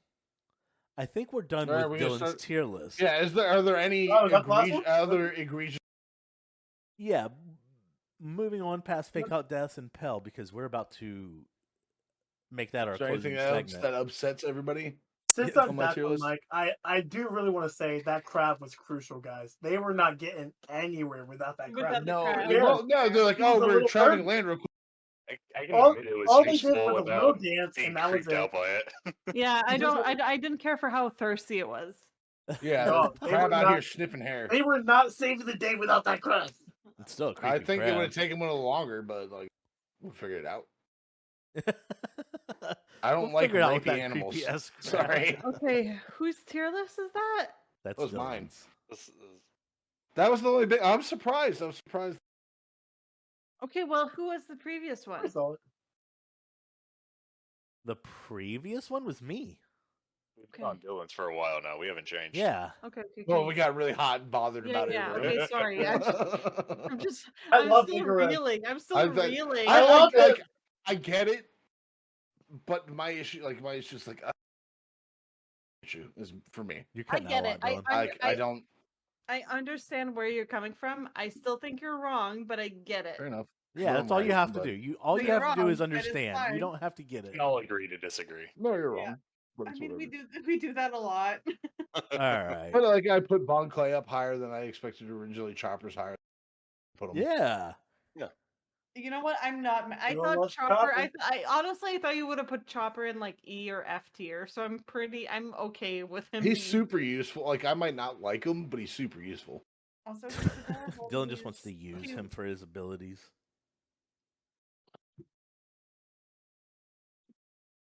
Lasu's Oh, on the bottom because Wait. Yeah. Lasu is on the bottom because you could have skipped over it, and it wouldn't have been a problem.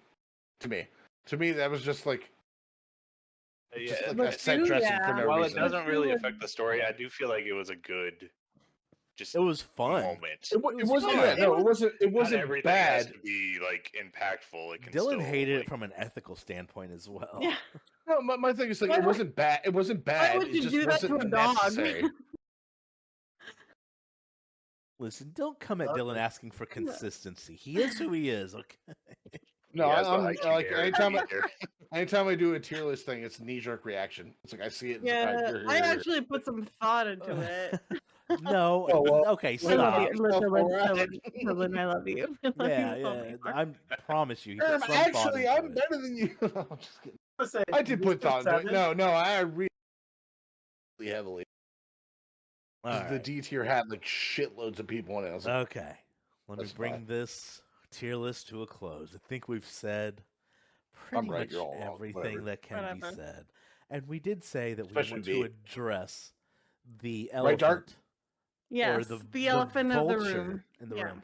And this may come as a surprise, but I'm going to let, for internet reasons, I'm going to let Schmeat get his piece out because he clearly had the most counter to what I think is the prevailing notion here. I think he had the most opposing viewpoint here.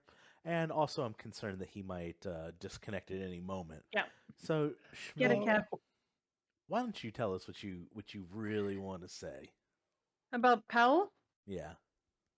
Hell and fake out deaths in general. I've said this in the Discord. I've said this before the Discord. I've said this before, like the pod fruit about fake out deaths. I would really argue Pell is the first time in One Piece we have seen a fake out death. Everything else can easily be explained, realistic. There's a reason for it. Pell is obviously egregious. There's no sense for it. But at the same time, and I remember when I first read it or watched it, I watched it with the anime. When I first watched it, being like, when you get revealed that he's alive, and it's just like, dog, no way. Oda just did it. Again, I was like, no way. But again, when I look back at it and I see the other times, I realize again, well, those aren't really fake out deaths, and I understand the importance, like V was kind of saying earlier. And I think V with Pell is having a realization of how Oda does fake out deaths and whatever. But yeah, just Pell is just egregious. There's no reason for it. And other than that, with Oda's other storytelling, there's a plot premise for it. For Dory, he's taken out because obviously two giants, or even just one giant, would fuck up Mr. 3. He had to get blah blah. They even, they can be explained. In real life, you can get stabbed and not get passed out. You can just pass out. Igaram, like we said, you can. Oh, Kevin, thanks for getting my name on there. Igaram, like you said, you can have your ship blow up or whatever. but it really comes down to Pell served no purpose. But looking back at it at the same time, because yes, we can get mad that it didn't serve purpose. I think at the same time, looking back at it, it goes to the bomb was already, and you guys can agree, not important. The least interesting thing about Alabasta, kind of a waste anyways. Yeah. Pell's Soul Sacrifice, kind of a waste anyways. So when it comes down to on that, I can't put anything other than bad writing. I really can't. But only that one. It comes down to that. I can't say the same thing about Igaram. I can't say the same thing about Dory, about Mary, about whoever, because they served a purpose. There's an explainable reason why they're still alive. And can't figure out what's going on, but it's literally just not the same. Like Pell is It's not the same, but it is similar, I would say. This is clearly well, here's what I'm saying. Here's what I'm saying by it's not the same. The difference is how it's done in the story. With Pell, it's like this dude is carrying a nuke. He is carrying this with his legs. This nuke is with on his legs. Or his claws, whatever his legs. They're his legs technically. He's got it gripped by his toes. They're gripped by those tingers. His toesy woesies. Grippers. They're gripped by his toes. He blows up. You see that happen. There's literally no you see the explosion. There's no provable way that he could have gotten away quick enough, unless he's cracked fast. Who knows? They show him split to atoms too. They show him turning to dust. Exactly. That one is you see the body. Dory just gets stabbed one time. Yes, he lost though. Let's be clear about that. He did lose that. But you see him get stabbed. Famously, 50 Cent got shot 9 times, guys. We're bringing 50 You know what I Cent mean? into this? You know what I mean? It can happen. This is a giant. I mean, this is a giant. A Viking from Alabasta. He's tough. I got thoughts on that. He's not going to go down to that. He's not going to... you can live. Okay. All right. Let's rewind. Let's... Mary. Tell me Mary. Last thing is it. Okay, well, let me fit. Okay, I'll tell you Mary. Sorry. Mary, I went back and looked in the manga because you guys mentioned that Kuro killed him. And I was like, Kuro is too smart. I said it in the chat earlier. Like Kuro's Kuro didn't kill him. I never interpreted that he did as such. Did he? He did. Kuro sliced him up, and then Mary went to the ground, and I was like, huh. Yeah, parentheses. Well, he did slice him up. Okay, yeah, I will say. You see a panel of Mary on the ground.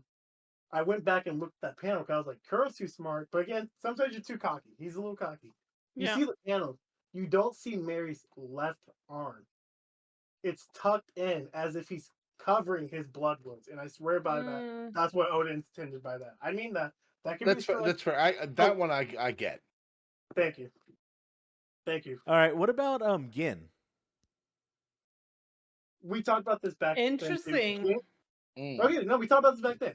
Gin says when he's leaving, if we ever survive this, maybe I'll see you on the Grand Line. He says then that he could live this and that there's a chance that there's an open door there. In the storytelling, there's an open door. Gin did not say I'm gonna die. Yeah. He seemed very comfortable with the fact that he might. Yeah, because but again, I mean, if we're doing the comparison between Gin and Pell, I feel like Pell had much more of a sense of finality, and this is actually it. Whereas Gin kind of left the door open. You know what I mean? And you didn't see Gin's body drop dead from poison, leaking out. Yeah, it just flew out. I wouldn't be surprised to see Gin coming back.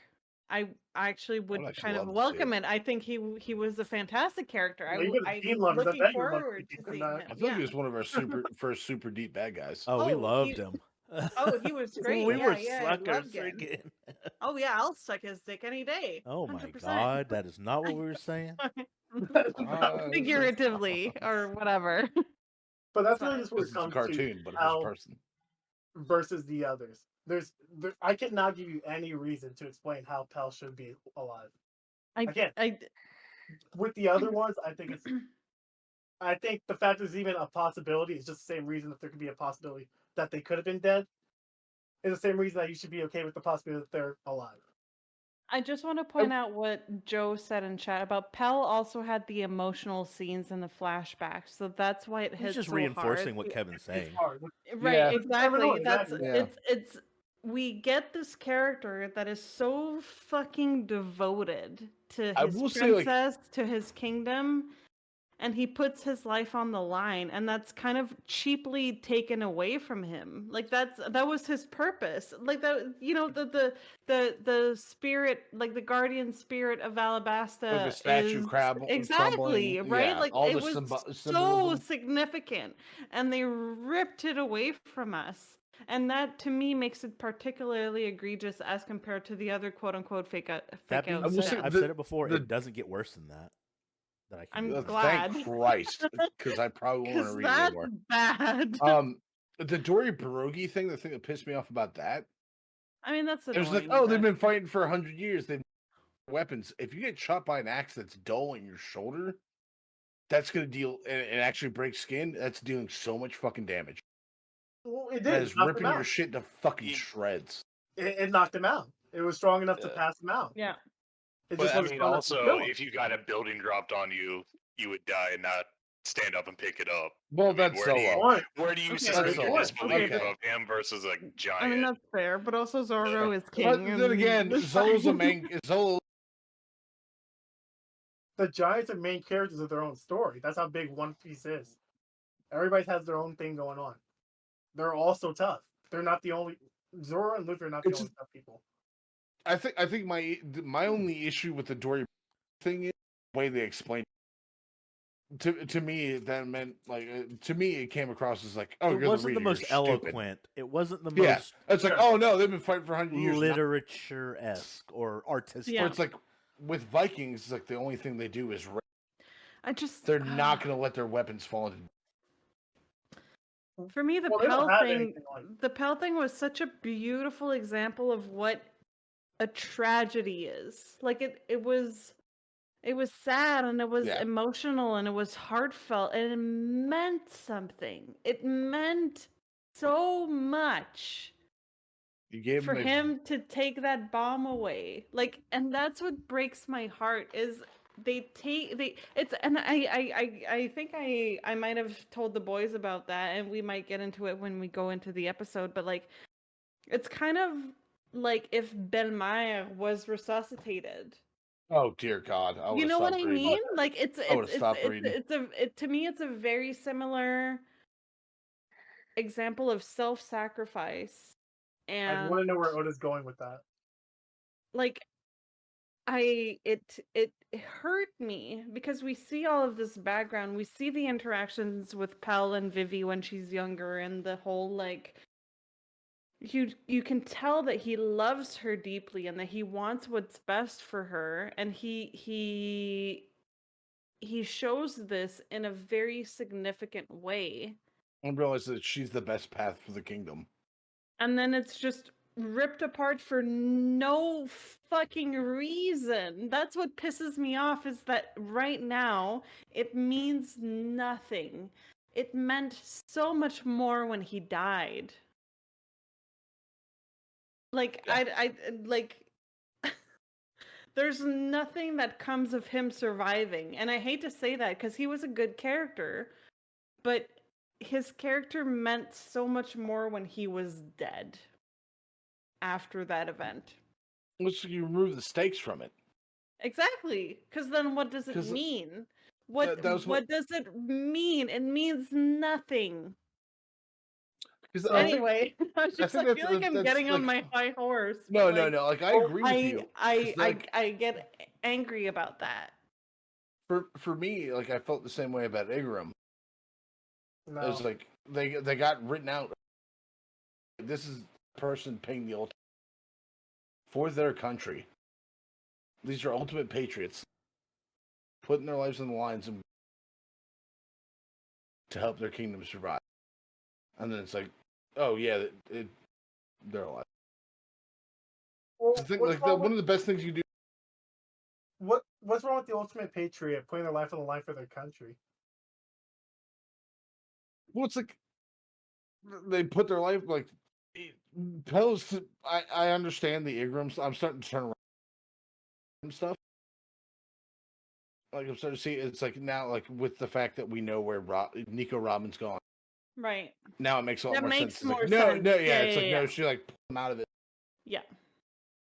So I can convince them to let me join up. That makes a lot of sense. And V had the finger on the pulse. And you called that shit out. Nico Robin gonna be. Thanks. Dylan, you're cutting out a lot. Fuck. Yeah, it's fine. We're getting the gist of it. I will keep it short. The Pell one, the most egregious because the best way to write out a character is not they all lived happily ever after. It's they took the ultimate sacrifice, and then Oda just ripped it away and made it really fucking cheap. And I resonate with that. It makes it cheap, and it didn't need to be. It could have stayed as significant, as thoughtful, am I glad he's alive? as it was. Yeah, but yes. but the in story exactly in this telling of the story, it feels like it's just, well, what did it mean? Yeah, like nothing. What was it's the fucking point? Exactly. Michael, thoughts? Yeah, so I just want to say I appreciate your deep dive here.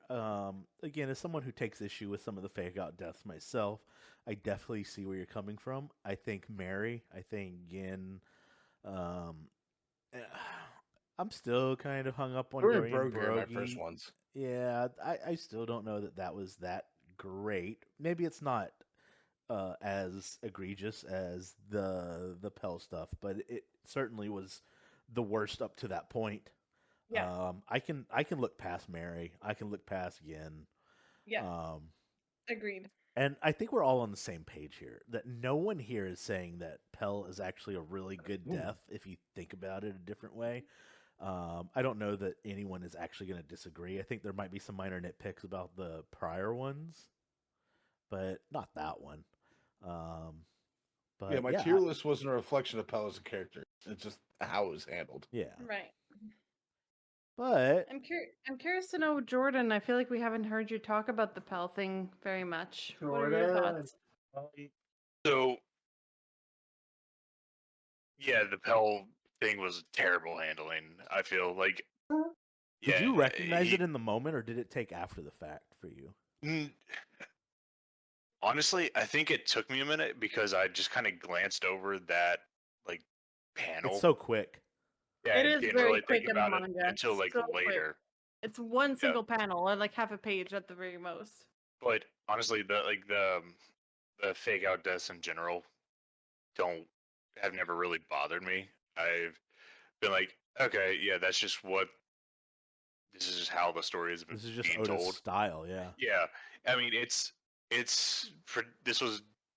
started out as a thing for kids. So if he's not wanting to kill people off, I'm not gonna fault him for that. He doesn't want it to be too dark. That's fine. I can still enjoy the rest of it for what it is. When I did figure out what the Pell thing, I came back to him like, that kind of sucks. But at the end of the day, I still everything up to that point was great. I didn't really notice it at first, so it didn't take that much away for me. It left a bit of a weird, sour taste sort of thing, but nothing I couldn't get past. Yeah, my thing is you don't want to do that. That's fine if that's the case, but don't. You don't have to hint at it, yeah. Right. And I will say, Michael had sort of warned us in that he had said multiple times. Because I think we it's gonna get worse before it gets better. Yeah, well, I think it was especially when we talked about the Brogy and the Giants thing. He was like, it's gonna get worse before it gets better. And that one wasn't even so bad. When Pell happened, we were like, is this the worst? And he's like, yeah. Yeah. So I'm like, okay. The Dory Brogy thing wasn't even all that bad until the way that it was like, oh yeah, they haven't maintained their weapons, so they're. It's like that's it. Like eye roll, a little bit eye roll. That's all you got for me. It has been 100 years. For fuck's sake. Yeah. Yeah, but you also would think that they're fucking Yeah, they're soldiers fucking or warrior. They're a and warrior nation. they would have They known maintain their weapons. exactly. Right. They would have known to sharpen their swords, right? With what? Logically, Mountains. with rocks. Yeah. They're on a fucking island. I mean, you have to have the right kind of rock. You can't just use any old rock. And You you gotta know have what? the right kind of rock. Okay. Exactly. Kevin, you don't know nothing about sharpening weapons. I don't, but maybe they don't either. That's what I'm saying, guys. I mean, come on. I'm That's a sharpened my Viking cooking horror. knife. They're warriors, not blacksmiths. All right, let me go Yeah, ahead and wrap whetstone's this a whetstone. discussion up. Okay, I want to go ahead and let's put Joe's piece in here because he has a couple sentences here. insight. And he said, Oh, this has been Joe, please. echoed.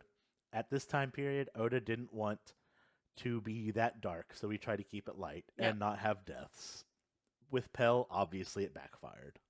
And then he goes on to say, fake out deaths are not always bad in fiction. It depends No, on he Are said always, always he says bad. are always he bad in corrected it. fiction. He corrected it in the next Oh, line. aren't okay. Yes. It depends on the execution. The Dark Knight, which is one of my Luffy favorite doesn't movies use of all swords. times. Dark Knight is one of my favorite movies of all time, personally.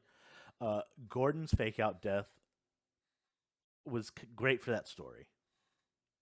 I'm not opposed to fake out deaths if they make sense. And Yeah. to me, Pell's did not make sense. I could make sense of the other ones. I could Yeah. make sense of Igaram's. I could make sense of Igram's you made know, most Little sense to me. Garden. But It makes Igram's sense. was actually kind of but good. Pell No, does it not was make eventually sense. made Thank sense. you.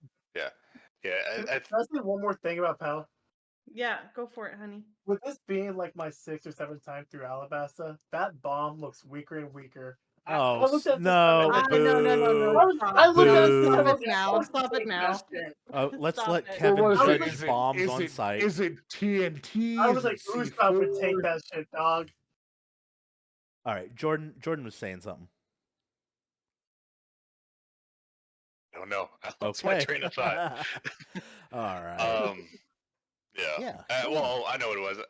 I mean, there's a reason this one's been a sticking point for One Piece fans forever. Like, it's generally accepted that this was a misstep, but I mean, And it gets better from there. Yeah. Okay to have a Everyone's misstep. allowed Like, to make mistakes. Yeah, it happens.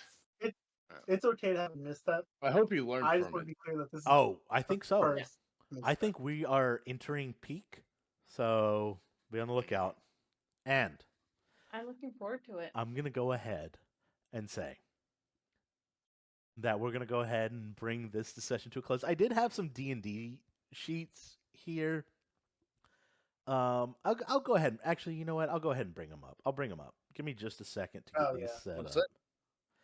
I unfortunately didn't make one. But No, you that's were. okay. That's okay. Only That's okay. V and Jordan did. And I'm going to start with yours, Jordan. I haven't taken a pre-look at this. I just But- want to say I have 4 chapters left to read on the upcoming volume, so I'm excited for us to get into this new arc. All right, let me switch this over here. Oh my God, is Adobe really making me sign up right now? Hold on, this Adobe's might not checking out. happen.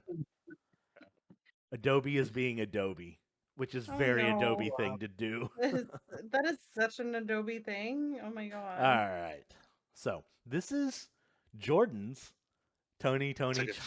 Chopper Okay. list, and Take yeah. a few liberties. yeah, we're not going to expect you to go, you know, buy the book. I but also didn't go because I also have Chopper as a Oh, character. yes. Yeah. Nice. I think you guys overlap on a lot of different things. Yeah. This is going to be our last little bit, but I'm going to start at the top. We have his name, Tony Chopper, human variant. That makes sense. Baby. I don't think My reindeer baby. is a race in D&D. Yeah, Outlander I mean, he has the makes- human fruit, so you know. Yeah, he's definitely an Outlander. Is he neutral good? Yeah, probably. I think I mean, put he's a him as pirate, neutral so good. Yeah. Let's look at his stats here on the left. Dex, Con. Okay, so I don't understand why he's not more intelligent than wise. I just did standard array, and it's just kind of like wisdom had to be the number one thing. See, I didn't do standard array. I think that's where we might differ. Yeah, I made him a druid. I also made him a druid. Your wisdom. Yeah, that's fair. And plus, medicine in D&D is counted under wisdom. So, yeah, it's you think it'd be intelligence, but it's not. Huh? Yeah. So I mean, yeah, okay. What circle is he? Moon. Okay, I put him under Arctic land.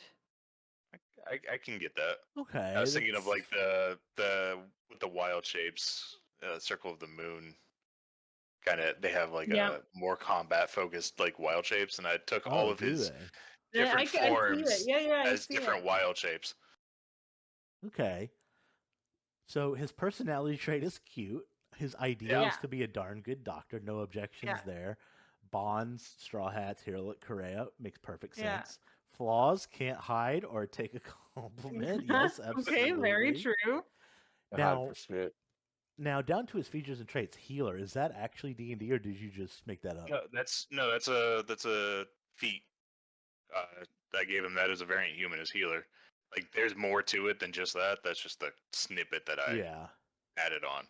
He has combat wild shapes, which I guess is his circle forms, or is those separate? It's all tied together.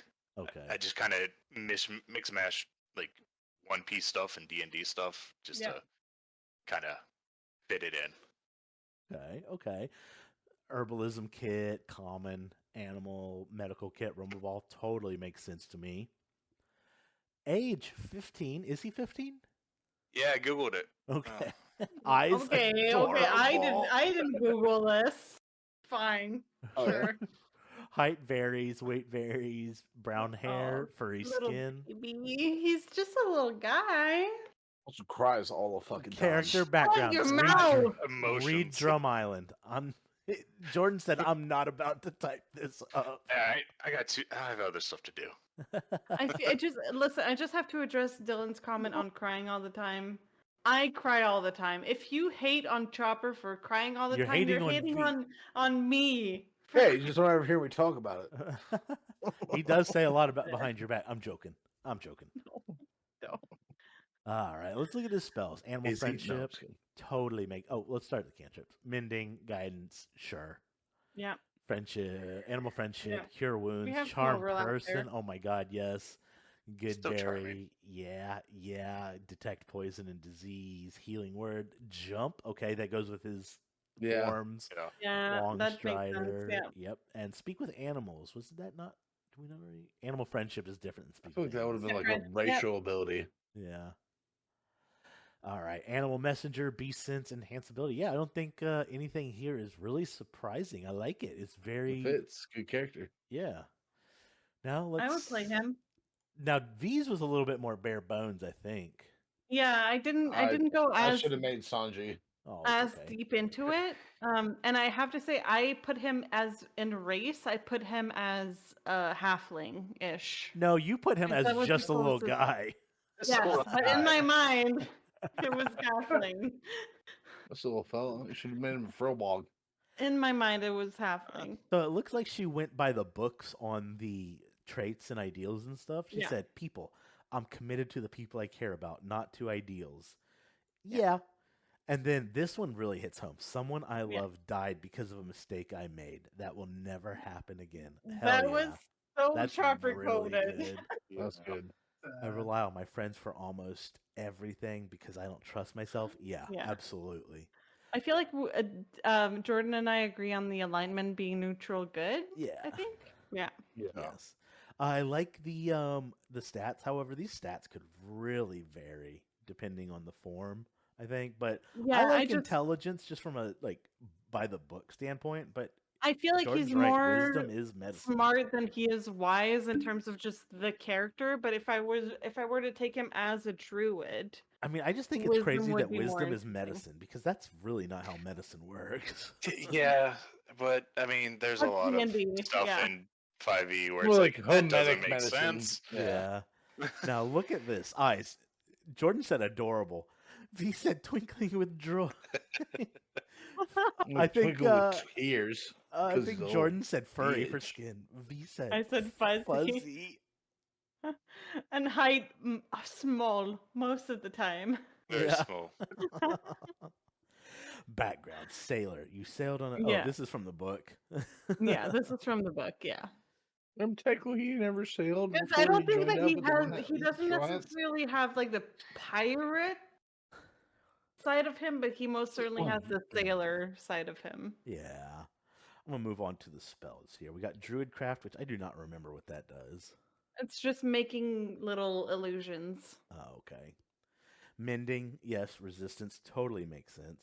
Animal friendship, cure wounds, good berry, speak with animals. Sounds a lot like Jordan's list. Animal messenger, yep. Protection from my brain, the good berries are the rumble balls. Absolutely. That's just how protection from poison, spike growth. That's an interesting ad. I like that. I think that's part of his circle guard point. Yeah.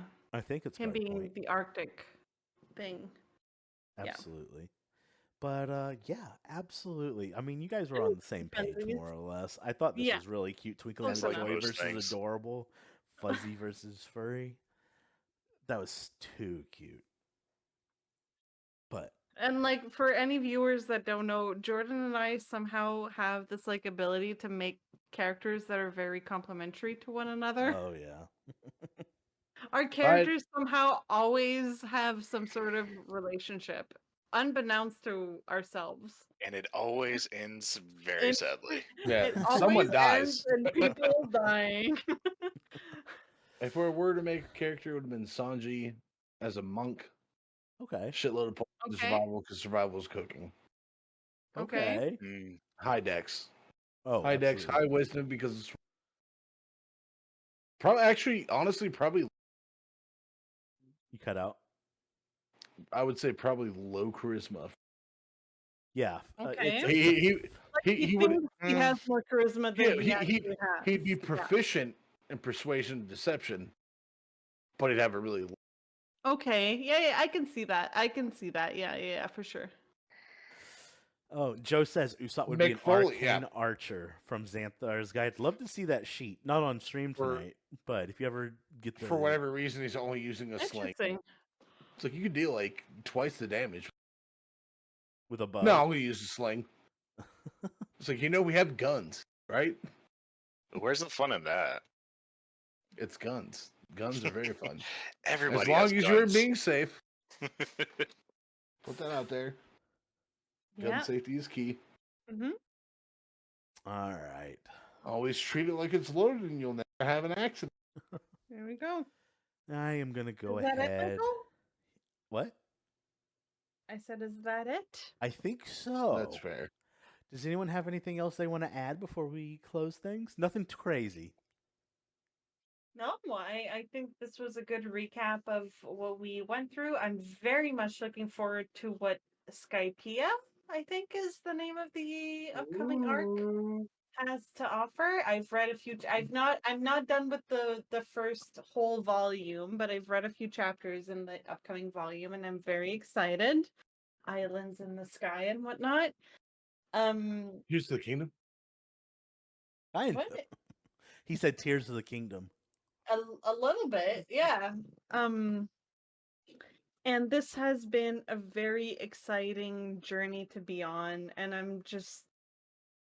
I feel like to me it's just the core of the Straw Hats are such interesting and rich characters that I'm just looking forward to seeing where they go. You know, it's a fun end piece. Who's what Straw Hat? V is Chopper. I am. Yeah. I am Chopper. I feel like that or Nami. For a second, I thought I was Sanji just because of my cooking thing, because I love to cook. But I am 100% not Sanji. Yeah, well, if you're talking about Zolo, you're very Sanji. I think I would say I'm most likely Chopper coded with a sprinkle of Nami, just because I'm a little bit of the mom friend. In a friend group, I'm the mom friend. I'm Luffy. Are you, Kevin? I'm Luffy. He wishes he was. Look, I hate to say it, but I think I'll be Chopper with an addendum of a little bit of Nami. That's where I stand. I think I'm either Usopp or Luffy. You're a mixture of both. I was gonna say I would say more Usopp. I don't minus know. No, fuck you line. too. No, Because Dylan is a Right, very right. principled person. He doesn't always look at the facts. He feels, and he flies off on his feelings at times. I feel like you're more strategic But- than Luffy is. I would say about sometimes. 60%. I would say about 60% Luffy to 60% Usopp to 40% Luffy. No, And that's flip that and I'll feel ornamental. better about it. Really? I don't know. Dylan and Michael together are Johnny and Yosuke. That's great. That's actually I'm really here for fucking it. good. Yeah. Yeah, I like that a lot. Got it. I love that. Kevin, you're Usopp We- for reasons. We can't do nothing, but we out here talking shit. Mm. Who is Jordan? Oh Jordan? God. I'm curious what you say. Jordan Okay, is I want to say very a little bit of- charismatic. I want to say Nico Robin. I almost a would little say bit. Nami. No, I think okay, Nico's a little but colder than Jordan. I think but Jordan. see, I'm putting Jordan as Sanji. I love Jordan with all of my. No, No, I'm not putting Jordan no. to Sanji. I So he doesn't deserve that. I love Jordan with all my. I would die for him, tbh. I want to say Nami because I feel like he's the most level-headed. I mean, he doesn't Strong have the Nami. greed aspect. Oh, he doesn't have a Right. greed accent, but No, he's no, very no. level-headed. I think he's very charming. He's very smooth Which is He and is- suave. So kind though. He is so kind and Sanji is compassionate. absolutely kind. But Sanji's a huge fucking simp to the point that it's kind of disgusting. Okay, let's say Sanji settled down. He would be absolutely devoted to his wife. He's not that Okay. simpy. Okay. And I could see Jordan being a very lovely husband, as weird as that sounds. I mean, I try to be. I mean, I'm sure he is. What do you think, Jordan? For yourself. I have no idea. Aw. I'm the hiking bear. I don't know. Yeah. Yeah, some okay, all right, Sanji, but fair I feel like Sanji comes with a little bit of like simpiness pressure that I think Jordan doesn't emulate. Like Jordan's more lighthearted and compassionate and like he's better. Jordan is better than Sanji. Better than Sanji. So we don't Just call with anyone S Sanji tier, because Sanji's guys. a fucking simp. The Sanji hate is crazy. Oh, no, right I now. don't dislike I Sanji. He's just I a wanna love fucking him. simp, and I I can't want to love him. stand it. Barring the simpiness, I love Sanji. He's just Jesus Christ, man. Stop thinking with your dick. All right. Anyway. This This is is starting to sound hard. like a full episode. Ah, We are about like 3.5 hours of yapping. So Yeah. 2.5. It's getting 2.5. Yeah, we had It's about getting 2 there. hours It's left, getting there. Oh guys. wait, no, it is around 3.5 It's actually. 3.5. Yeah. All right. So Oh. I'm gonna go ahead and bring us all to a finale here. I want to thank Dylan V, my courageous rookies, for being there at my side as always, and I want to thank Kevin and Jordan for being our absolutely excellent contributors. Thank you so much, guys. are wonderful. Thanks for having It was a me. great time. It was so fun. Yeah. showing up. And then of It's always course, fun. I got to give a shout out to my man Joe, and as V would say, Darky. Yeah. And to the listeners, You guys listen. you guys make this all worth it. So I'm going to go ahead and bring this to a close. I do have one announcement. So in an ideal situation, we would be back in 2 weeks with our recording, but we do maintain a certain schedule that requires V. She has every other Friday off, so it'll be 3 weeks before we record, and then probably at the end of the month, ish, maybe beginning of next month, that our next episode will be out. We do appreciate your patience. We have enjoyed our time off. We are ready to get back into the swing of things. I'm But excited. it has to make sense for us. We have to make it make sense around our schedules. But Make no mistake, this long break is not anything other than a break, and we are looking forward to getting I'm into very excited. Skype. Very excited to get back into it. Volume 24 is next. Love it. But Volume 25 is one of my favorite volumes of all time. Oh, oh, Michael, don't say that. You're teasing Intriguing. me.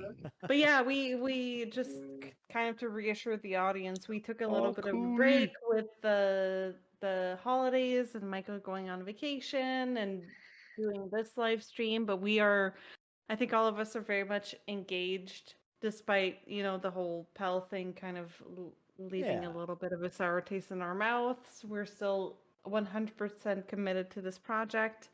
And I know I have read through most of this upcoming volume. I'm excited to see what's next. And yeah, good times ahead. Dylan, any last words? Doesn't have to. I want you to feel Only thing I got to say is Shane. And bon voyage. Ciao, bella.